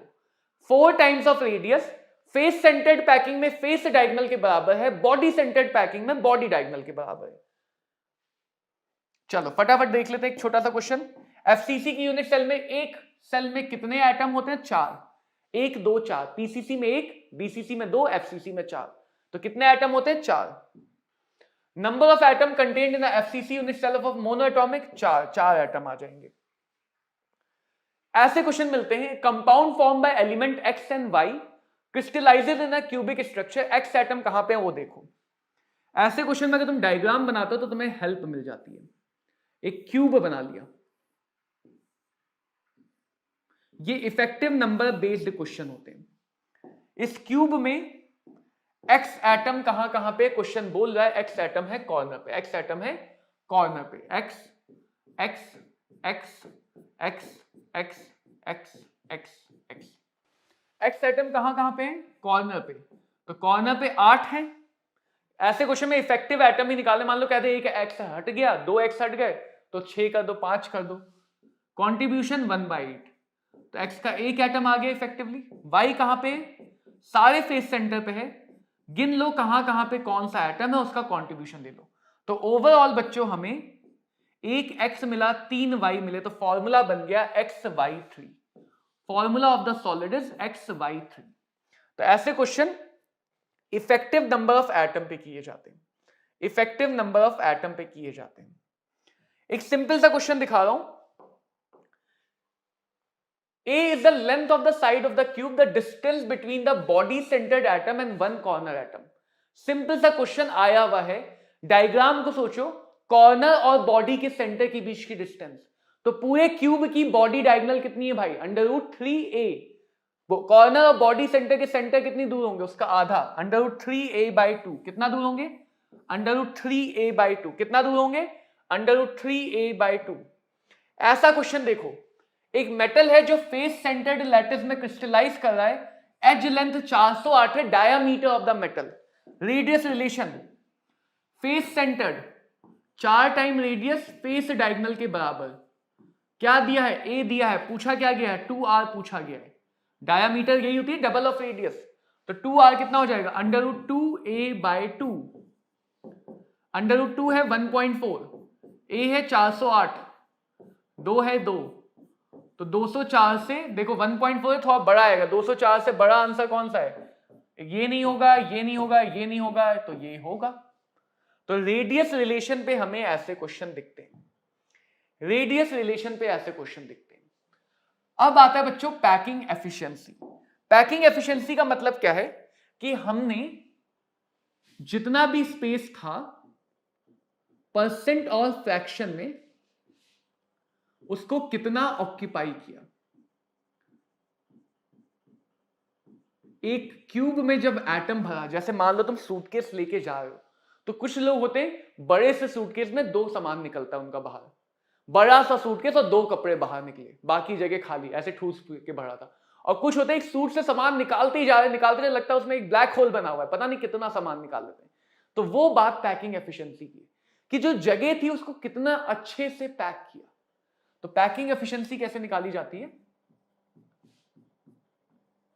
जितना स्पेस था, जितनी वॉल्यूम थी, उसमें से कितना मैंने ऑक्यूपाई किया,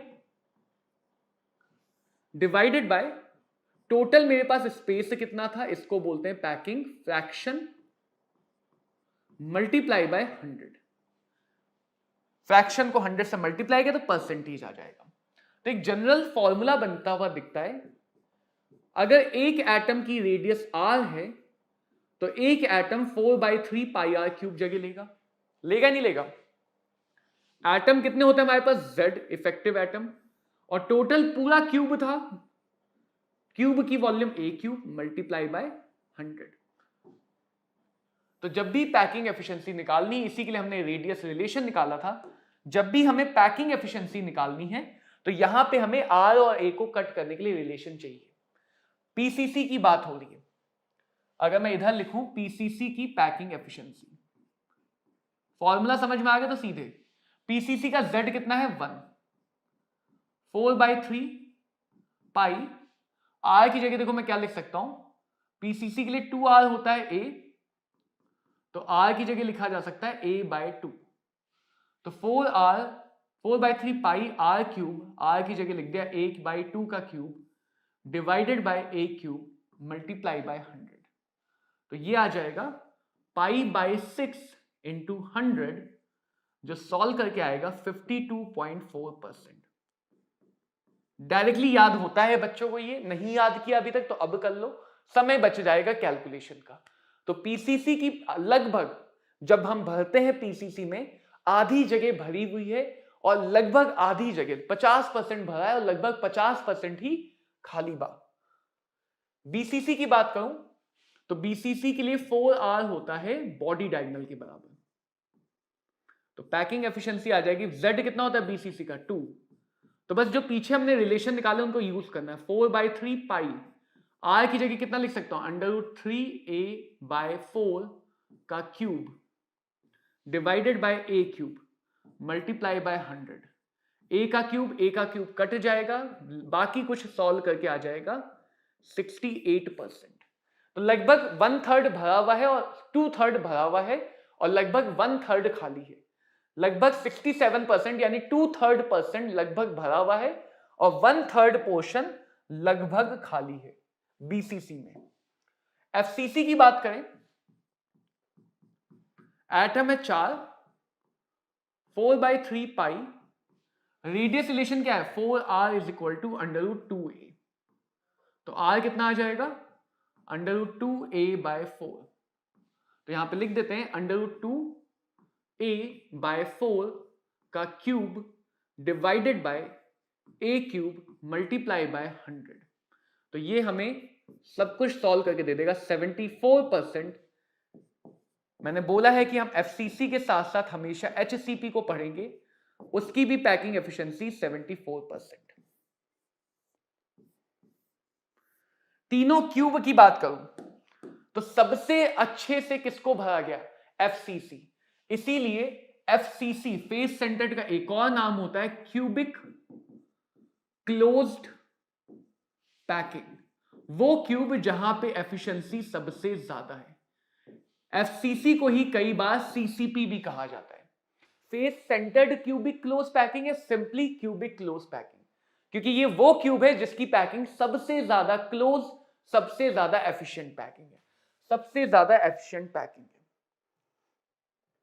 इसमें बहुत सिंपल सा क्वेश्चन आता है, जैसे ये क्वेश्चन देखो, बीसीसी में खाली जगह कितनी है, जही ने तुमसे भरी हुई पूछे जाए खाली कितना है, बीसीसी में खाली कितना है, तो बीसीसी में भरा कितना है 52%, तो लगभग कितना जगह खाली है 48%। 52 भरा है तो लगभग 48 खाली है, 48 खाली है। अब बात करते हैं बच्चों डेंसिटी की। डेंसिटी पे सीधे फॉर्मूले बेस्ड क्वेश्चन आते हैं। डेंसिटी इज इक्वल टू होता है mass by volume, mass by volume. देखो अगर m मोलर मास है, मोलर मास का मतलब क्या होता है, क्या होता है मोलर मास का मतलब कि एक मोल का मास कितना है, एक मोल में कितने पार्टिकल होते हैं, Na, ये तो याद ही होगा, यानी Na पार्टिकल का मास है m ग्राम। तो एक पार्टिकल का मास कितना होगा, m बाय Na ग्राम, हाँ है ना। Na पार्टिकल का मास m ग्राम, तो एक पार्टिकल का मास m बाय Na ग्राम। तो Z पार्टिकल का मास कितना होगा, m by Na into Z, क्योंकि एक यूनिट सेल में कितने पार्टिकल होते हैं, Z। यूनिट सेल का जो भी मास होगा वो उसी की वजह से तो होगा, पार्टिकल की वजह से, खुद का थोड़ी कोई मास है, डंडे थोड़ी लगे। तो डेंसिटी आ गया, यूनिट सेल का मास हो गया Zm by Na, Zm by Na, और यूनिट सेल का लेंथ हो गया, वॉल्यूम हो गया A क्यूब। ये बन गया बच्चों हमारा डेंसिटी का फॉर्मूला, जहां पे m रखा जाएगा ग्राम पर मोल में, ये मोस्टली रखा जाता है सेंटीमीटर में, डेंसिटी आता है ग्राम पर सेंटीमीटर क्यूब में। कभी भी अगर भूले भटके डेंसिटी के क्वेश्चन से टकरा जाओ, कोशिश करना कि उसे एग्जाम के बिल्कुल अंत में, जब तुम सब कुछ कर चुके हो, जब तुम्हें लगता है हाँ और कोई क्वेश्चन सॉल्व नहीं हो सकता, तब इस क्वेश्चन को करना। कैलकुलेशन में टाइम लगता है। डेंसिटी देख के Z निकाल लिया, Z की मदद से टाइप ऑफ यूनिट सेल बता सकते हो, 1 आया तो PCC, 2 आया तो FBCC, 4 आया तो FCC। डेंसिटी की मदद से मोलर मास निकाल सकते हो, डेंसिटी की मदद से एज लेंथ निकाल सकते हो, एज लेंथ से रेडियस रिलेशन यूज करके रेडियस भी निकाल सकते हो। तो अलग अलग टाइप के क्वेश्चन बनते हैं, लेकिन सीधे फॉर्मूला बेस्ड बनते हैं, सीधे फॉर्मूला बेस्ड बनते हैं। वॉइड का मतलब क्या होता है, वॉइड की अभी हम बात करते हैं, वॉइड मतलब खाली जगह। वॉइड का क्या मतलब है, कितनी जगह खाली है। तो वॉइड कैसे फाइंड किए जाते हैं, देखो वॉइड कैसे फाइंड करते हैं। यूजुअली अगर आयोनिक सॉलिड है, वॉइड का यूज आयोनिक सॉलिड में ही होता है। यूजुअली अगर आयोनिक सॉलिड है तो एक एनायन होगा उसमें और कैटायन होगा। क्या होगा, एनायन और कैटायन। जो यूजुअली कैटायन छोटा होता है, एनायन बड़ा होता है।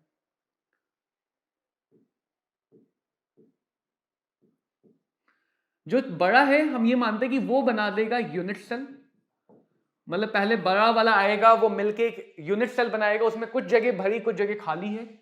जो छोटा वाला है वो चला जाता है वॉइड्स के अंदर। जो छोटा वाला है वो बच्चों कहां चला जाता है, वॉइड्स के अंदर।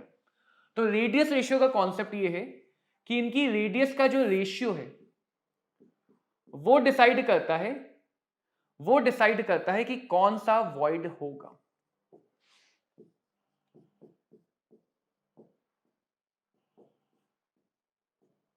अगर रेडियस का रेशियो 0.155 से 0.225 के बीच में है तो वो ट्रायंगुलर स्पेस में जाता है। ट्राइगोनल का मतलब क्या हुआ, देखो ट्राइगोनल का मतलब समझ लो, क्योंकि ये 2D है, बाकी सारे 3D है, बाकी सारे तुम्हें सोचने पड़ेंगे।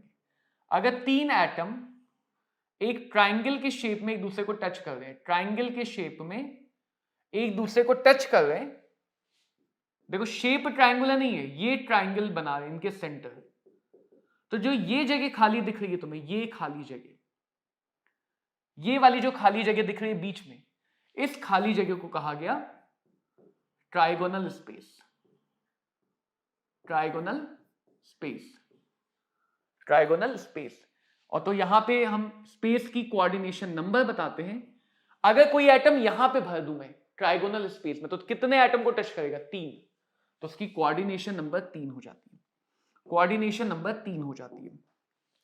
अगर ये रेशियो 0.225 से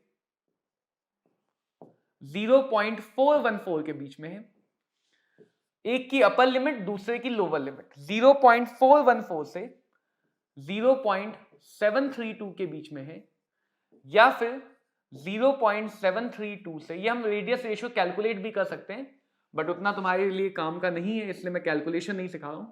तो इस वॉइड को बोलते हैं टेट्राहेड्रल वॉइड, इसको बोलते हैं ऑक्टाहेड्रल वॉइड, और इसको बोलते हैं क्यूबिक या बॉडी वॉइड, क्यूबिक या body void. Coordination number 4, coordination number 6, coordination number 8। तो टेट्राहेड्रल वॉइड का मतलब क्या है? 4 एटम जब टेट्राहेड्रा की शेप में आते हैं, 4 एटम जब टेट्राहेड्रा की शेप में आता है, देखो कैसे, एक एटम यहां पे, कहां पे? कॉर्नर पे। तो 4 एटम आने टेट्राहेड्रल। अब जो कॉर्नर तुमने लिया है, उस कॉर्नर से मिलते हुए फेस के सेंटर, उस कॉर्नर को छूते हुए फेस के सेंटर, उस कॉर्नर को छूते हुए फेस के सेंटर। जैसे मैं इधर वाला कॉर्नर लूं, इधर वाला कॉर्नर, तो एक फेस सेंटर ये वाला, ऊपर वाला एक फेस सेंटर, और एक इधर वाला फेस सेंटर। तो जो कॉर्नर ले लो उससे 3 फेस बनेंगे, उनके सेंटर ले लो। ये सारे कॉर्नर फेस सेंटर को टच करता है, करता है नहीं करता है? कॉर्नर फेस सेंटर को टच करता है। तो ध्यान से देखो, क्या ये एक टेट्राहेड्रल ज्योमेट्री बनते हुए दिख रही है? क्या ये एक टेट्राहेड्रल जैसी ज्योमेट्री दिख रही है? तो ये यहां पे जो बीच में एक जगह खाली होगी, इस टेट्राहेड्रल ज्योमेट्री के बीच में जो जगह खाली होगी उसको कहा जाता है टेट्राहेड्रल वॉइड। तो टेट्राहेड्रल वॉइड कहां बनता है? हर कॉर्नर से बॉडी डायगोनल के 1/4 पॉइंट पे, बॉडी डायगोनल से 1/4 पॉइंट पे। तो हर कॉर्नर से ऐसे ही हर कॉर्नर बना सकता है। तो तुम्हें वॉइड के नंबर्स, वॉइड की लोकेशंस याद रखनी है। किस सेल में बनता है? एफसीसी, और जो भी एफसीसी के पढ़ रहे हो वही एचसीपी के लिए अप्लाई करते जाओ। तो किस सेल में बनता है? एफसीसी और एचसीपी में। कहां बन रहा है? 8 जगहों पे बनेगा, 8 जगहों पे बनेगा। हर कॉर्नर है, 8 कॉर्नर है, और पूरा का पूरा अंदर है, तो कंट्रीब्यूशन 1 हो गया, तो इफेक्टिवली 8 बनते हैं। तो एफसीसी जिसमें 4 एटम है इफेक्टिवली, वो 4 एटम मिलके इफेक्टिवली 8 टेट्राहेड्रल वॉइड बनाते हैं। वो 4 एटम मिलके इफेक्टिवली 8 टेट्राहेड्रल वॉइड बनाते हैं। अगली बात को ऑक्टाहेड्रल। ऑक्टाहेड्रल को देखो कैसे समझोगे।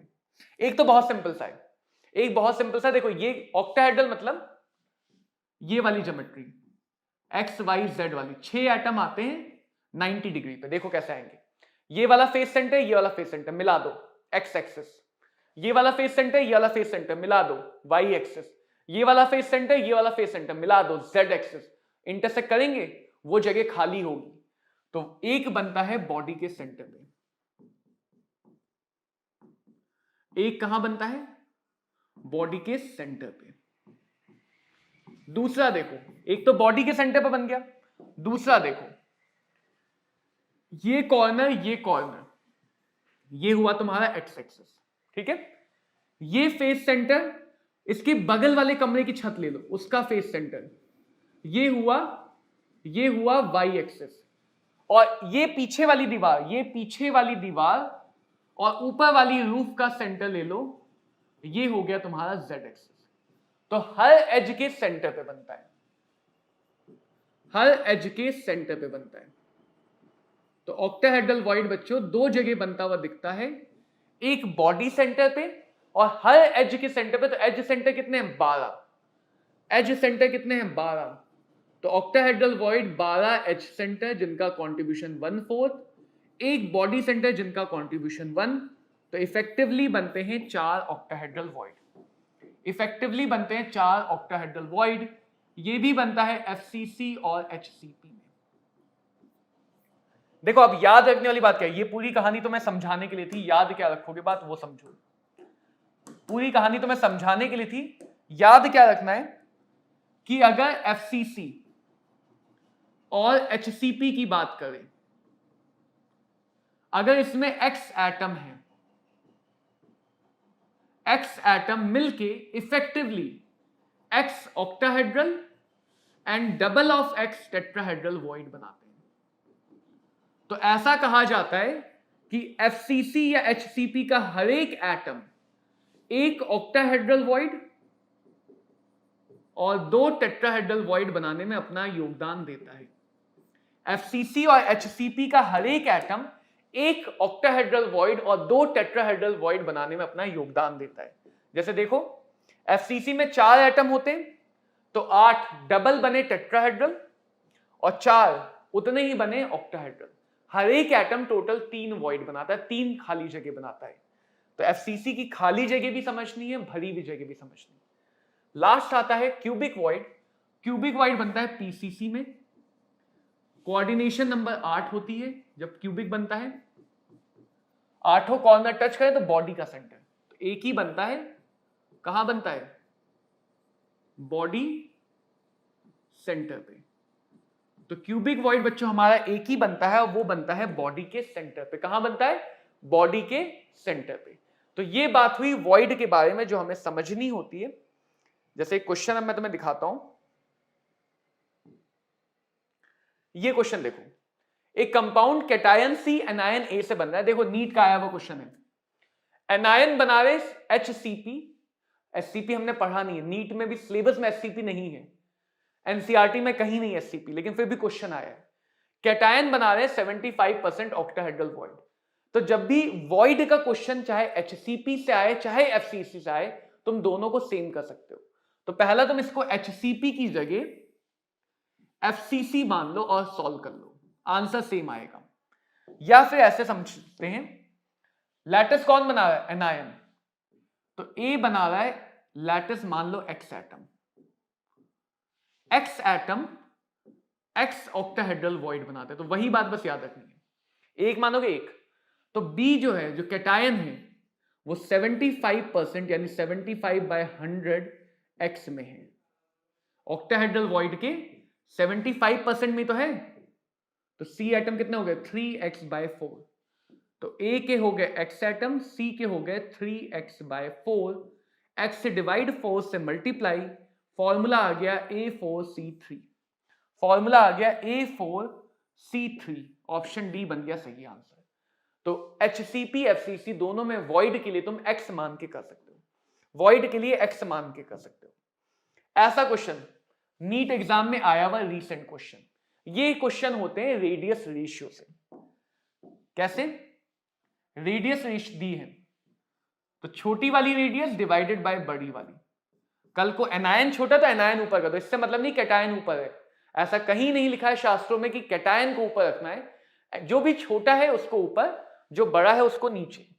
तो ये है 0.98 मल्टीप्लाई बाय 10⁻⁻10। यूनिट देख लेना सेम हो। ये है 1.81 मल्टीप्लाई बाय 10⁻⁻10। लगभग 0.5 आ रहा है। 0.5 0.414 से 0.732 के बीच में है, जो रेंज है ऑक्टाहेड्रल वॉइड की। जो रेंज है ऑक्टाहेड्रल वॉइड की, यानी जो कैटायन के लिए कोऑर्डिनेशन नंबर है वो 6 है।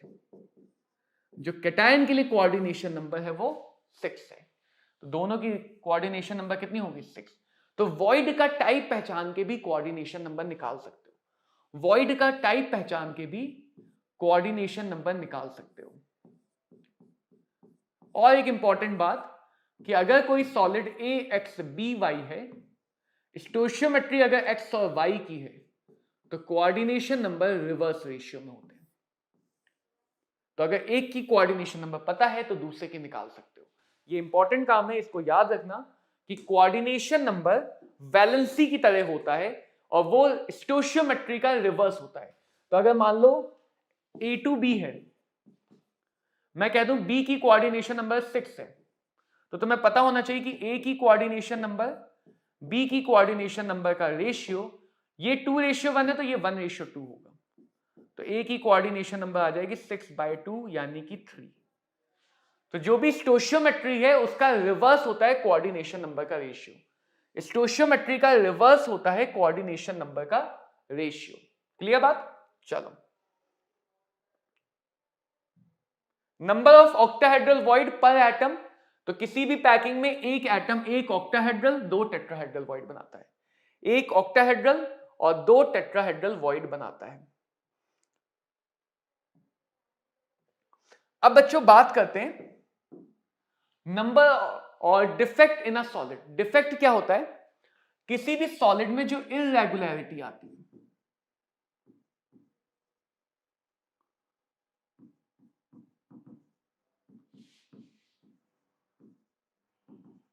किसी भी सॉलिड में जो इरेगुलरिटी आती है, इरेगुलरिटी का मतलब एक एटम को कहीं जाना था, वो वहां नहीं पहुंच पाया या वो पहुंच ही नहीं पाया। तो अगर एटम अपनी डिजायर्ड जगह पे नहीं, तो उन डिफेक्ट्स को, उन इरेगुलरिटी को ही डिफेक्ट कहा जाता है। दो टाइप के होते हैं, पॉइंट डिफेक्ट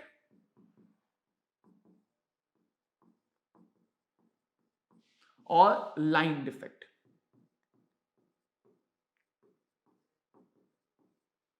पॉइंट डिफेक्ट का मतलब अगर एक लैटिस में गड़बड़ी है, सिर्फ और सिर्फ एक ही लैटिस में गड़बड़ी है, आसपास के सारे लैटिस बढ़िया चकाचक हैं, तो वो पॉइंट डिफेक्ट। एक लैटिस में खराबी तो उसके बगल, मतलब पूरा का पूरा इलाका ही खराब है। एक तो होता है ना एक घर में खराबी है, और एक है पूरा इलाका ही वैसा है, सब गुंडों का इलाका है, तो पूरा इलाका ही अगर खराब है तो लाइन डिफेक्ट। कई सारे लैटिस पॉइंट में लाइन से खराबी है, लाइन से खराबी है। पॉइंट डिफेक्ट भी दो प्रकार के होते हैं। जो गुंडे लोग होते हैं वो भी दो तरह के होते हैं, एक कानून मानने वाले गुंडे, ऐसे भी होते हैं, और एक असली वाले गुंडे जो बिल्कुल ही गुंडागर्दी पर उतराते हैं।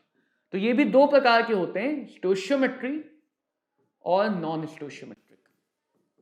एक तीसरे भी होते हैं, अभी हम जिंदा हैं, इन दोनों के राजा इंप्योरिटी डिफेक्ट।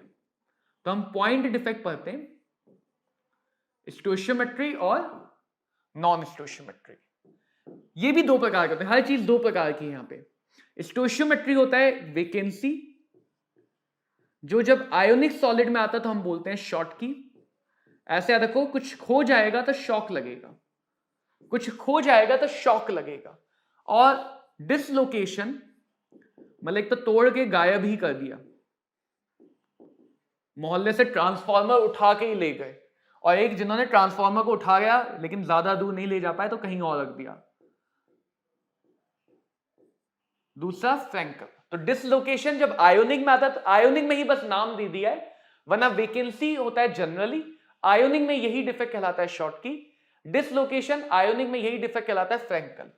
सबसे इंपॉर्टेंट बात जो नीट का बच्चा पैदा होते ही जान जाता है कि एक AGBR है जिसमें ये दोनों डिफेक्ट मिलते हैं। जो भी बच्चा नीट जेई की तैयारी करता है उसे बचपन में ही बता दिया जाता है कि AGBR आएगा तो उसमें दोनों डिफेक्ट मिलते हैं, शॉर्ट की और फ्रैंकल। बाकी एग्जाम्पल समझेंगे। नॉन स्टोशियोमेट्री भी दो टाइप का, मेटल एक्सेस और मेटल डेफिशिएंसी। मेटल एक्सेस और मेटल डेफिशिएंसी। तो ओवरऑल ये 5 डिफेक्ट होते हैं जो हमें पढ़ने हैं, एक एक करके इनको समझना शुरू करते हैं। वेकेंसी का मतलब गायब, शॉर्ट की इज अ वेकेंसी डिफेक्ट। तो देखो वेकेंसी कैसे बनेगी। मान लो एक NaCl का सॉलिड है, Na plus Cl minus, Na plus Cl minus, Na plus, बार बार बोल के तो मैं पकाऊंगा नहीं, सीधे सीधे लिख देता हूं।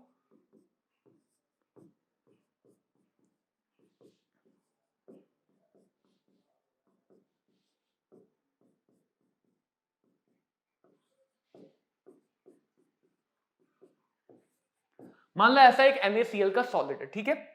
अब इसमें से एक Na गायब हो गया और एक Cl भी अपनी जगह पे नहीं पहुंच पाया, तो रेशियो तो खराब नहीं होगा। एक Na गया तो एक Cl भी गया, तो रेशियो तो खराब नहीं होगा, रेशियो तो खराब नहीं होगा, लेकिन दो वैकेंसी बन गई। तो ऐसा डिफेक्ट जहां पे कैटायन एनायन पेयर ही गायब है, पेयर में गायब है, उसको बोलते हैं शॉर्ट की डिफेक्ट, उसको बोलते हैं शॉर्ट की डिफेक्ट। पहले फ्रैंकल भी समझ लो। मान लो एक जिंक ऑक्साइड का था जिसमें जिंक और ऑक्सीजन आयन प्रेजेंट है ऑल्टरनेटिवली, जिंक और ऑक्सीजन आयन प्रेजेंट है ऑल्टरनेटिवली।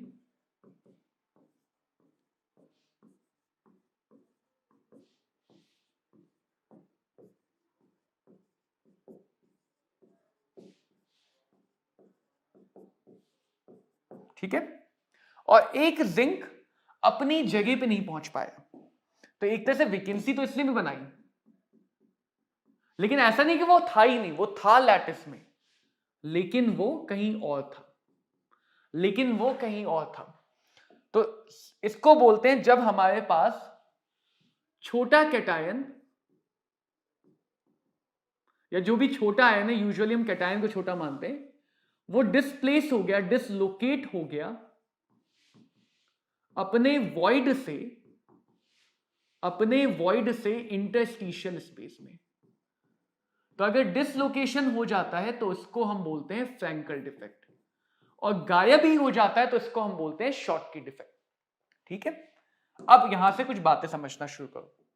डिफेक्ट कोई भी आए, क्योंकि सॉलिड जब नेचर में एग्जिस्ट करेगा तो as a neutral molecule exist करेगा, तो कोई भी डिफेक्ट आने से, किसी भी डिफेक्ट के आने से न्यूट्रलिटी ब्रेक नहीं होती है। तो डिफेक्ट चाहे हो चाहे ना हो, मतलब सॉलिड को ये बोल दिया था तुम कुछ जो करना है करो, लेकिन चार्ज नेट बैलेंस होना चाहिए। हर सॉलिड इलेक्ट्रिकली न्यूट्रल होता है, चाहे वो इलेक्ट्रॉन से हो चाहे वो आयन पेयर से हो। स्टोइशियोमेट्री ना यहां खराब हुई ना अगले में खराब हुई, जितना पॉजिटिव उतना नेगेटिव गया, तो न्यूट्रलिटी अभी भी है, सॉलिड इलेक्ट्रिकली न्यूट्रल है। थोड़ा बहुत अगर देखा जाए तो डेंसिटी पे कमी आ जाएगी। क्यों? क्योंकि मास कम हो गया, जगह उतनी है लेकिन मास कम हो गया। और अगर बात की जाए कंडक्टिविटी, तो आयन फ्री तो नहीं हुए ना, तो हम कहेंगे कंडक्टिविटी में कोई भी सिग्निफिकेंट चेंज नहीं आएगा। कंडक्टिविटी में कोई भी सिग्निफिकेंट चेंज नहीं आएगा, क्योंकि जो आयन गया वो तो गया, लेकिन जो बचे आयन वो अभी भी ट्रैप हैं, वो अभी भी फंसे हुए हैं आसपास से। तो यहां पे कंडक्टिविटी में ज्यादा चेंज नहीं आता है। और लास्ट सबसे इंपॉर्टेंट बात, क्योंकि कैटायन एनायन दोनों को गायब होना है, कैटायन और एनायन दोनों को अगर गायब होना है तो उनका साइज सिमिलर होना चाहिए, दोनों के गायब होने की प्रोबेबिलिटी सेम होनी चाहिए, तभी तो दोनों गायब हो पाएंगे। तो ये डिफेक्ट उन सॉलिड में ज्यादा मिलता है जहां पे रेडियस रेशियो काफी बड़ा होता है, यानी मेनली ऑक्टाहेड्रल या फिर क्यूबिक वॉइड ऑक्यूपाई होते हैं, जैसे एस ब्लॉक के कंपाउंड। तो इसके ज्यादातर एग्जाम्पल एस ब्लॉक के कंपाउंड है, जैसे NaCl, ऑक्टाहेड्रल वॉइड वाला KCl, सीजियम क्लोराइड, ठीक है, या फिर हमारा AgBr बताया था, याद रखेंगे कि AgBr में हमें दोनों डिफेक्ट मिलते हैं। तो ये बात हमें ध्यान रखनी कि किस टाइप का डिफेक्ट हमें कहां पे मिलता है। इसी तरह के देखा जाए शॉटकी के बारे में क्या क्या बातें, क्योंकि कोई स्पेस गायब नहीं हुआ तो न्यूट्रलिटी तो अभी भी मेंटेन है, न्यूट्रलिटी तो हमेशा मेंटेन रहेगी हर डिफेक्ट में। तो इलेक्ट्रिकली न्यूट्रल है, क्योंकि कुछ भी गायब नहीं, थोड़ा सा डिसलोकेट हुआ लेकिन मास नेट तो उतना ही ना, तो डेंसिटी में कोई खास फर्क नहीं पड़ेगा। लेकिन जरा समझना एक बात को, ये इंपॉर्टेंट बात समझना कि अगर बात करें कंडक्टिविटी की, तो क्योंकि जो आयन फ्री हुआ है वो इंटरस्टिशियल में गया, मैंने इसीलिए कहा था वॉइड और इंटरस्टिशियल वाली बात काम आएगी। जब तक वॉइड में था वो हर तरफ से घिरा हुआ था, वो जा नहीं सकता था, कैद था। लेकिन जैसे ही वो फिसला, क्यों फिसला? क्योंकि साइज छोटा है, वो उस जगह में रह नहीं पाया। तो जैसे ही वो फिसल के इंटरस्टिशियल गया, अब वो पूरे लैटिस में घूम सकता है। तो ये फ्री आयन होने की वजह से कंडक्टिविटी में हमें इंक्रीज दिखता है। और यहीं से अगली कंडीशन आ जाती है कि फ्रैंकल डिफेक्ट उन सॉलिड में मिलेगा जिनका रेडियस रेशियो छोटा है।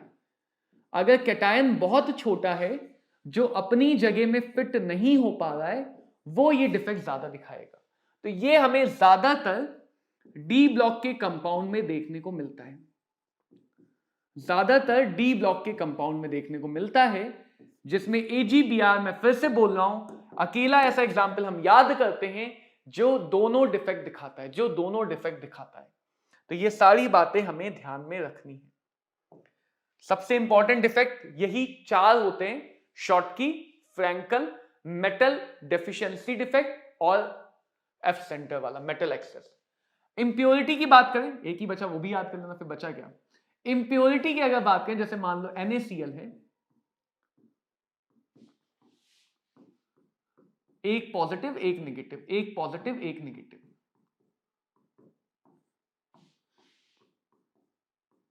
मान लो NaCl बनाते समय बाहर से कहीं SrCl2 आ जाए, बाहर से कहीं क्या आ जाए, SrCl2,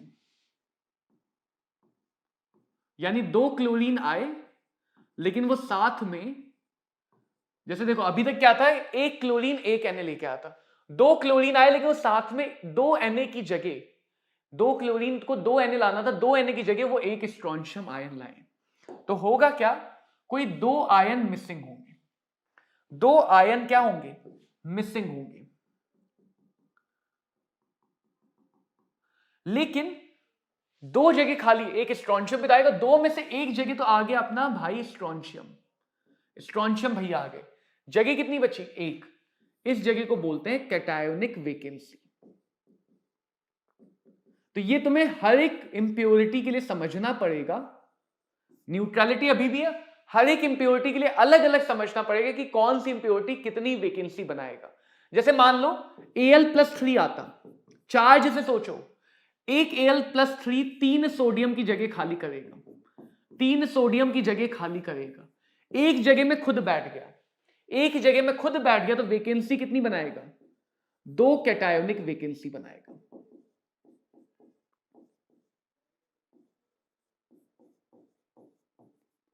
तो क्योंकि आगे ऐसे क्वेश्चन दिखेंगे जहां पे हम वैकेंसी का कंसंट्रेशन निकालते हैं, वैकेंसी का कंसंट्रेशन मतलब कितनी वैकेंसी बनी, कितनी खाली जगह बनी एक मोल में, सॉलिड के एक मोल में कितनी खाली जगह बनी।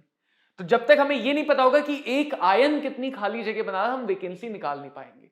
और हर आयन, जैसे स्ट्रोंशियम आया तो स्ट्रोंशियम का एक आयन एक वैकेंसी बना रहा है, क्योंकि जगह खाली 2 करवा रहा है, लेकिन एक में वो खुद बैठ जाए, तो इनको बोलते हैं इंप्योरिटी डिफेक्ट। क्या बोलते हैं, impurity defect. Metal access defect का मतलब क्या है, मेटल ज्यादा हो जाए। तो इसको हम NaCl के एग्जांपल से समझते हैं।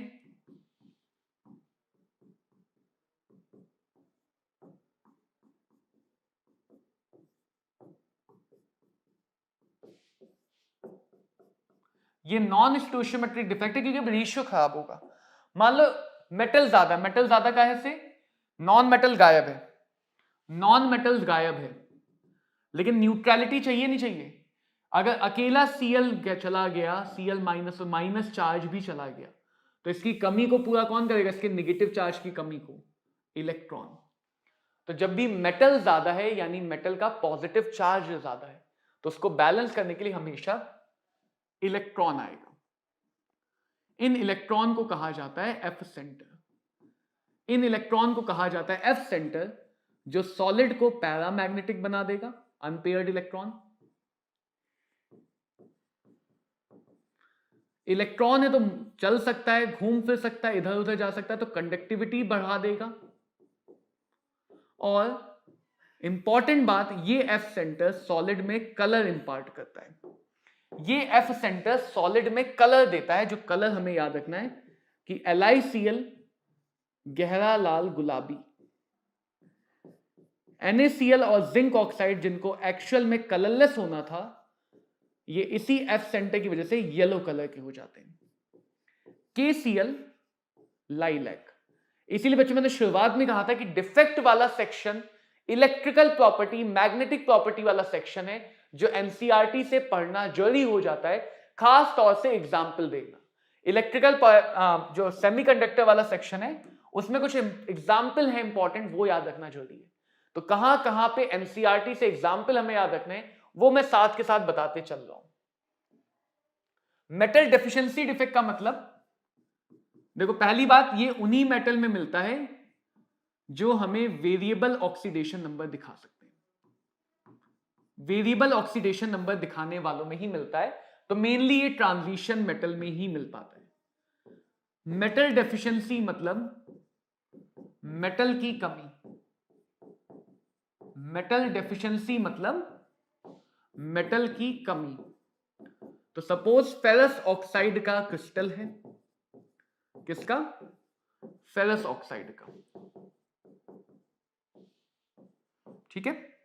और मान लेते हैं मेटल की कमी है, मेटल की कमी यानी एक जगह पे Fe+2 नहीं आ पाया, एक जगह पे Fe+2 नहीं आ पाया, तो चार्ज भी तो कम हुआ। अब उस चार्ज को क्या करोगे? पॉजिटिव चार्ज कम, अब उसके लिए प्रोटॉन तो नहीं ला सकते ना, पॉजिटिव चार्ज के लिए प्रोटॉन तो रख नहीं सकते जैसे पिछली बार सेंटर में रख दिया था। तो उस पॉजिटिव की कमी के लिए कोई दो मेटल होंगे जो अपनी ऑक्सीडेशन नंबर चेंज कर लेंगे, तो वो 2+ की जगह किसमें चला गया? 3+। तो मेटल की डेफिशिएंसी मतलब मेटल कम हो गया, मेटल की एक्सेस मतलब नॉन मेटल कम है। मेटल की डेफिशिएंसी तभी आ पाएगी जब ऑक्सीडेशन नंबर वेरिएबल है। सॉलिड अभी भी न्यूट्रल है, सॉलिड अभी भी न्यूट्रल है, और ये हमें उन सॉलिड में दिखेगा जहां पे मेटल एक से ज्यादा ऑक्सीडेशन नंबर दिखाए। और इसको पहचानने का तरीका है कि अगर तुम फॉर्मूले से ऑक्सीडेशन नंबर निकालोगे तो ऑक्सीडेशन नंबर फ्रैक्शनल आएगी। कहीं भी अगर ऑक्सीडेशन नंबर फ्रैक्शनल आ जाए, जैसे Pb3O4, Pb3O4 में अगर ऑक्सीडेशन नंबर निकालते हो 3x - 8 = 0, x = 8/3। फ्रैक्शन आने का मतलब यहां पे मेटल दो अलग अलग ऑक्सीडेशन फॉर्म में प्रेजेंट है, क्योंकि एवरेज होने पे फ्रैक्शन आया। तो जिन भी सॉलिड में ऑक्सीडेशन नंबर फ्रैक्शन आती है, पहचानने का तरीका है, कल को क्वेश्चन पूछता है इनमें से किस में मेटल डेफिशिएंसी डिफेक्ट दिखेगा, तो ऑक्सीडेशन नंबर निकाल के पहचानोगे। जहां भी ऑक्सीडेशन नंबर फ्रैक्शन आ जाए समझ जाओ वहां पे एक से ज्यादा टाइप की ऑक्सीडेशन नंबर है, और वो होने का मतलब वहां पे मेटल की कमी है, वहां पे मेटल की कमी है। जैसे कि एक एग्जांपल से दिखाऊं, निकिल ऑक्साइड का फॉर्मूला है जिसमें मेटल डेफिशिएंसी आ रही है, +2 +3 वाला है, कितना +2 वाला है वो बताना है। देखो सबसे पहले फॉर्मूला देखो, फॉर्मूला है Ni 0.98O। फॉर्मूले में फ्रैक्शन आ रहा है तो मतलब तो फ्रैक्शन होगा। क्वेश्चन तुम्हें खुद बताएगा कि किस फॉर्म में प्रेजेंट है, ये क्वेश्चन बताएगा। मान लो सिंप्लिसिटी के लिए हम इसके 100 मॉलिक्यूल मान लेते हैं, सिंप्लिसिटी के लिए हम इसके 100 मॉलिक्यूल मान लेते हैं ताकि डेसिमल वाले खेल से थोड़ा दूर रहें। तो एक में 0.98 है तो 98 निकिल के एटम हो गए और 100 ऑक्सीजन के एटम हो गए, राइट। सारे के सारे ऑक्सीजन, एनायन तो अलग अलग स्टेट में नहीं, तो सारे के सारे ऑक्सीजन तो -2 है, लेकिन निकिल में कुछ निकिल है +2 वाले और कुछ निकिल है +3 वाले। निकिल दो फॉर्म में, +2 +3, टोटल तो 98 ही भाई, फॉर्मूला बता रहा है टोटल तो 98 है। तो मान लिए ये वाले x है, तो 98 में से ये वाले कितने होंगे? 98 - x, 98 - x। तो जरा देखो यहां पे अगर नेट चार्ज ले x वाले +2, सो +2x, +3 वाले 98 - x, और ये वाले 100 तो -2 वाले 100। सॉलिड न्यूट्रल है तो नेट चार्ज कितना आना चाहिए? 0। नेट चार्ज कितना आना चाहिए? 0। तो जरा इसको सॉल्व करते हैं, 2x + 294 - 3x - 200 = 0। तो x आ जाएगा 94, x आ जाएगा 94। यानी जो 98 थे उसमें से 94 निकिल +2 में है और बचे हुए 4 हमारे पास निकिल +3 में है। +2 का फ्रैक्शन चाहिए तो +2 वाले कितने हैं? 94। टोटल निकिल कितने हैं? 98। दिख ही रहा है ये लगभग इन चारों ऑप्शन में से एक ही ऑप्शन मैच करेगा, 0.96, 0.96। तो ये बात हुई बच्चों डिफेक्ट और डिफेक्ट पे आए हुए क्वेश्चन कैसे सॉल्व करोगे। अब मैग्नेटिक प्रॉपर्टी की अगर मैं बात करूं तो पैरामैग्नेटिक, डायामैग्नेटिक ऑलरेडी तुम्हें पता होगा। एंटी फेरोमैग्नेटिक के एग्जाम्पल बहुत इंपॉर्टेंट है, MnO। एंटी फेरोमैग्नेटिक क्या होती है? जहां पे डोमेन यानी छोटे छोटे मैग्नेट, बहुत सारे एटम मिलकर छोटे छोटे मैग्नेट बना लेते हैं, इक्वल नंबर में पैरेलल होते हैं और एंटी पैरेलल होते हैं। पैरेलल और एंटी पैरेलल होने का मतलब, पैरेलल और एंटी पैरेलल होने का मतलब ये नेट मैग्नेटिक इफेक्ट को कैंसिल कर देते हैं। बाकी सब में हमें नेट मैग्नेटिज्म मिलता है, सिर्फ एंटी फेरोमैग्नेटिज्म में नेट मैग्नेटिज्म नहीं मिलता है। तो थोड़ा बहुत मैग्नेटिक प्रॉपर्टी आप लोग को फिजिक्स में पढ़ाई जाती है, पैरामैग्नेटिक क्या है, डायामैग्नेटिक क्या है, फेरोमैग्नेटिक क्या है, उसमें डिटेल में आता है, इसलिए हम यहां पर उसका ज्यादा डिस्कशन नहीं करेंगे। फिर भी मैं एक सजेशन दूंगा कि एक बार एनसीईआरटी में मैग्नेटिक प्रॉपर्टीज में जो एग्जाम्पल है, इलेक्ट्रिकल प्रॉपर्टीज में जहां जहां जो एग्जाम्पल है वो जरूर याद कर लो, वो एग्जाम्पल याद कर लो। नीट में कम पूछा जाता है लेकिन जेई में तो पूछा भी गया है, हो सकता है इस बार नीट में भी पूछ लिया जाए, हो सकता है इस बार नीट में भी पूछ लिया जाए। तो बच्चों इसी के साथ ये चैप्टर यहीं पे खत्म होता है। उम्मीद करता हूं ये चैप्टर तुम लोगों को समझ में आया हो। अगर चैप्टर या और किसी भी चीज से रिलेटेड कोई भी क्वेरी, कोई भी डाउट है तो आप कमेंट या टेलीग्राम चैनल पे हमें बता सकते हैं, हम उस डाउट को लेके अगली बार और बेटर आपको एक्सप्लेन कर पाएंगे। तो मिलेंगे बच्चों अगले चैप्टर में एक और धमाकेदार चैप्टर के साथ। थोड़े क्वेश्चन की प्रैक्टिस करेंगे तो आपके लिए जो क्वेश्चन सेशन है वो भी बहुत जल्दी आने वाला है। तो जुड़े रहने के लिए बहुत बहुत धन्यवाद। पढ़ते रहो, धमाल मचाते रहो।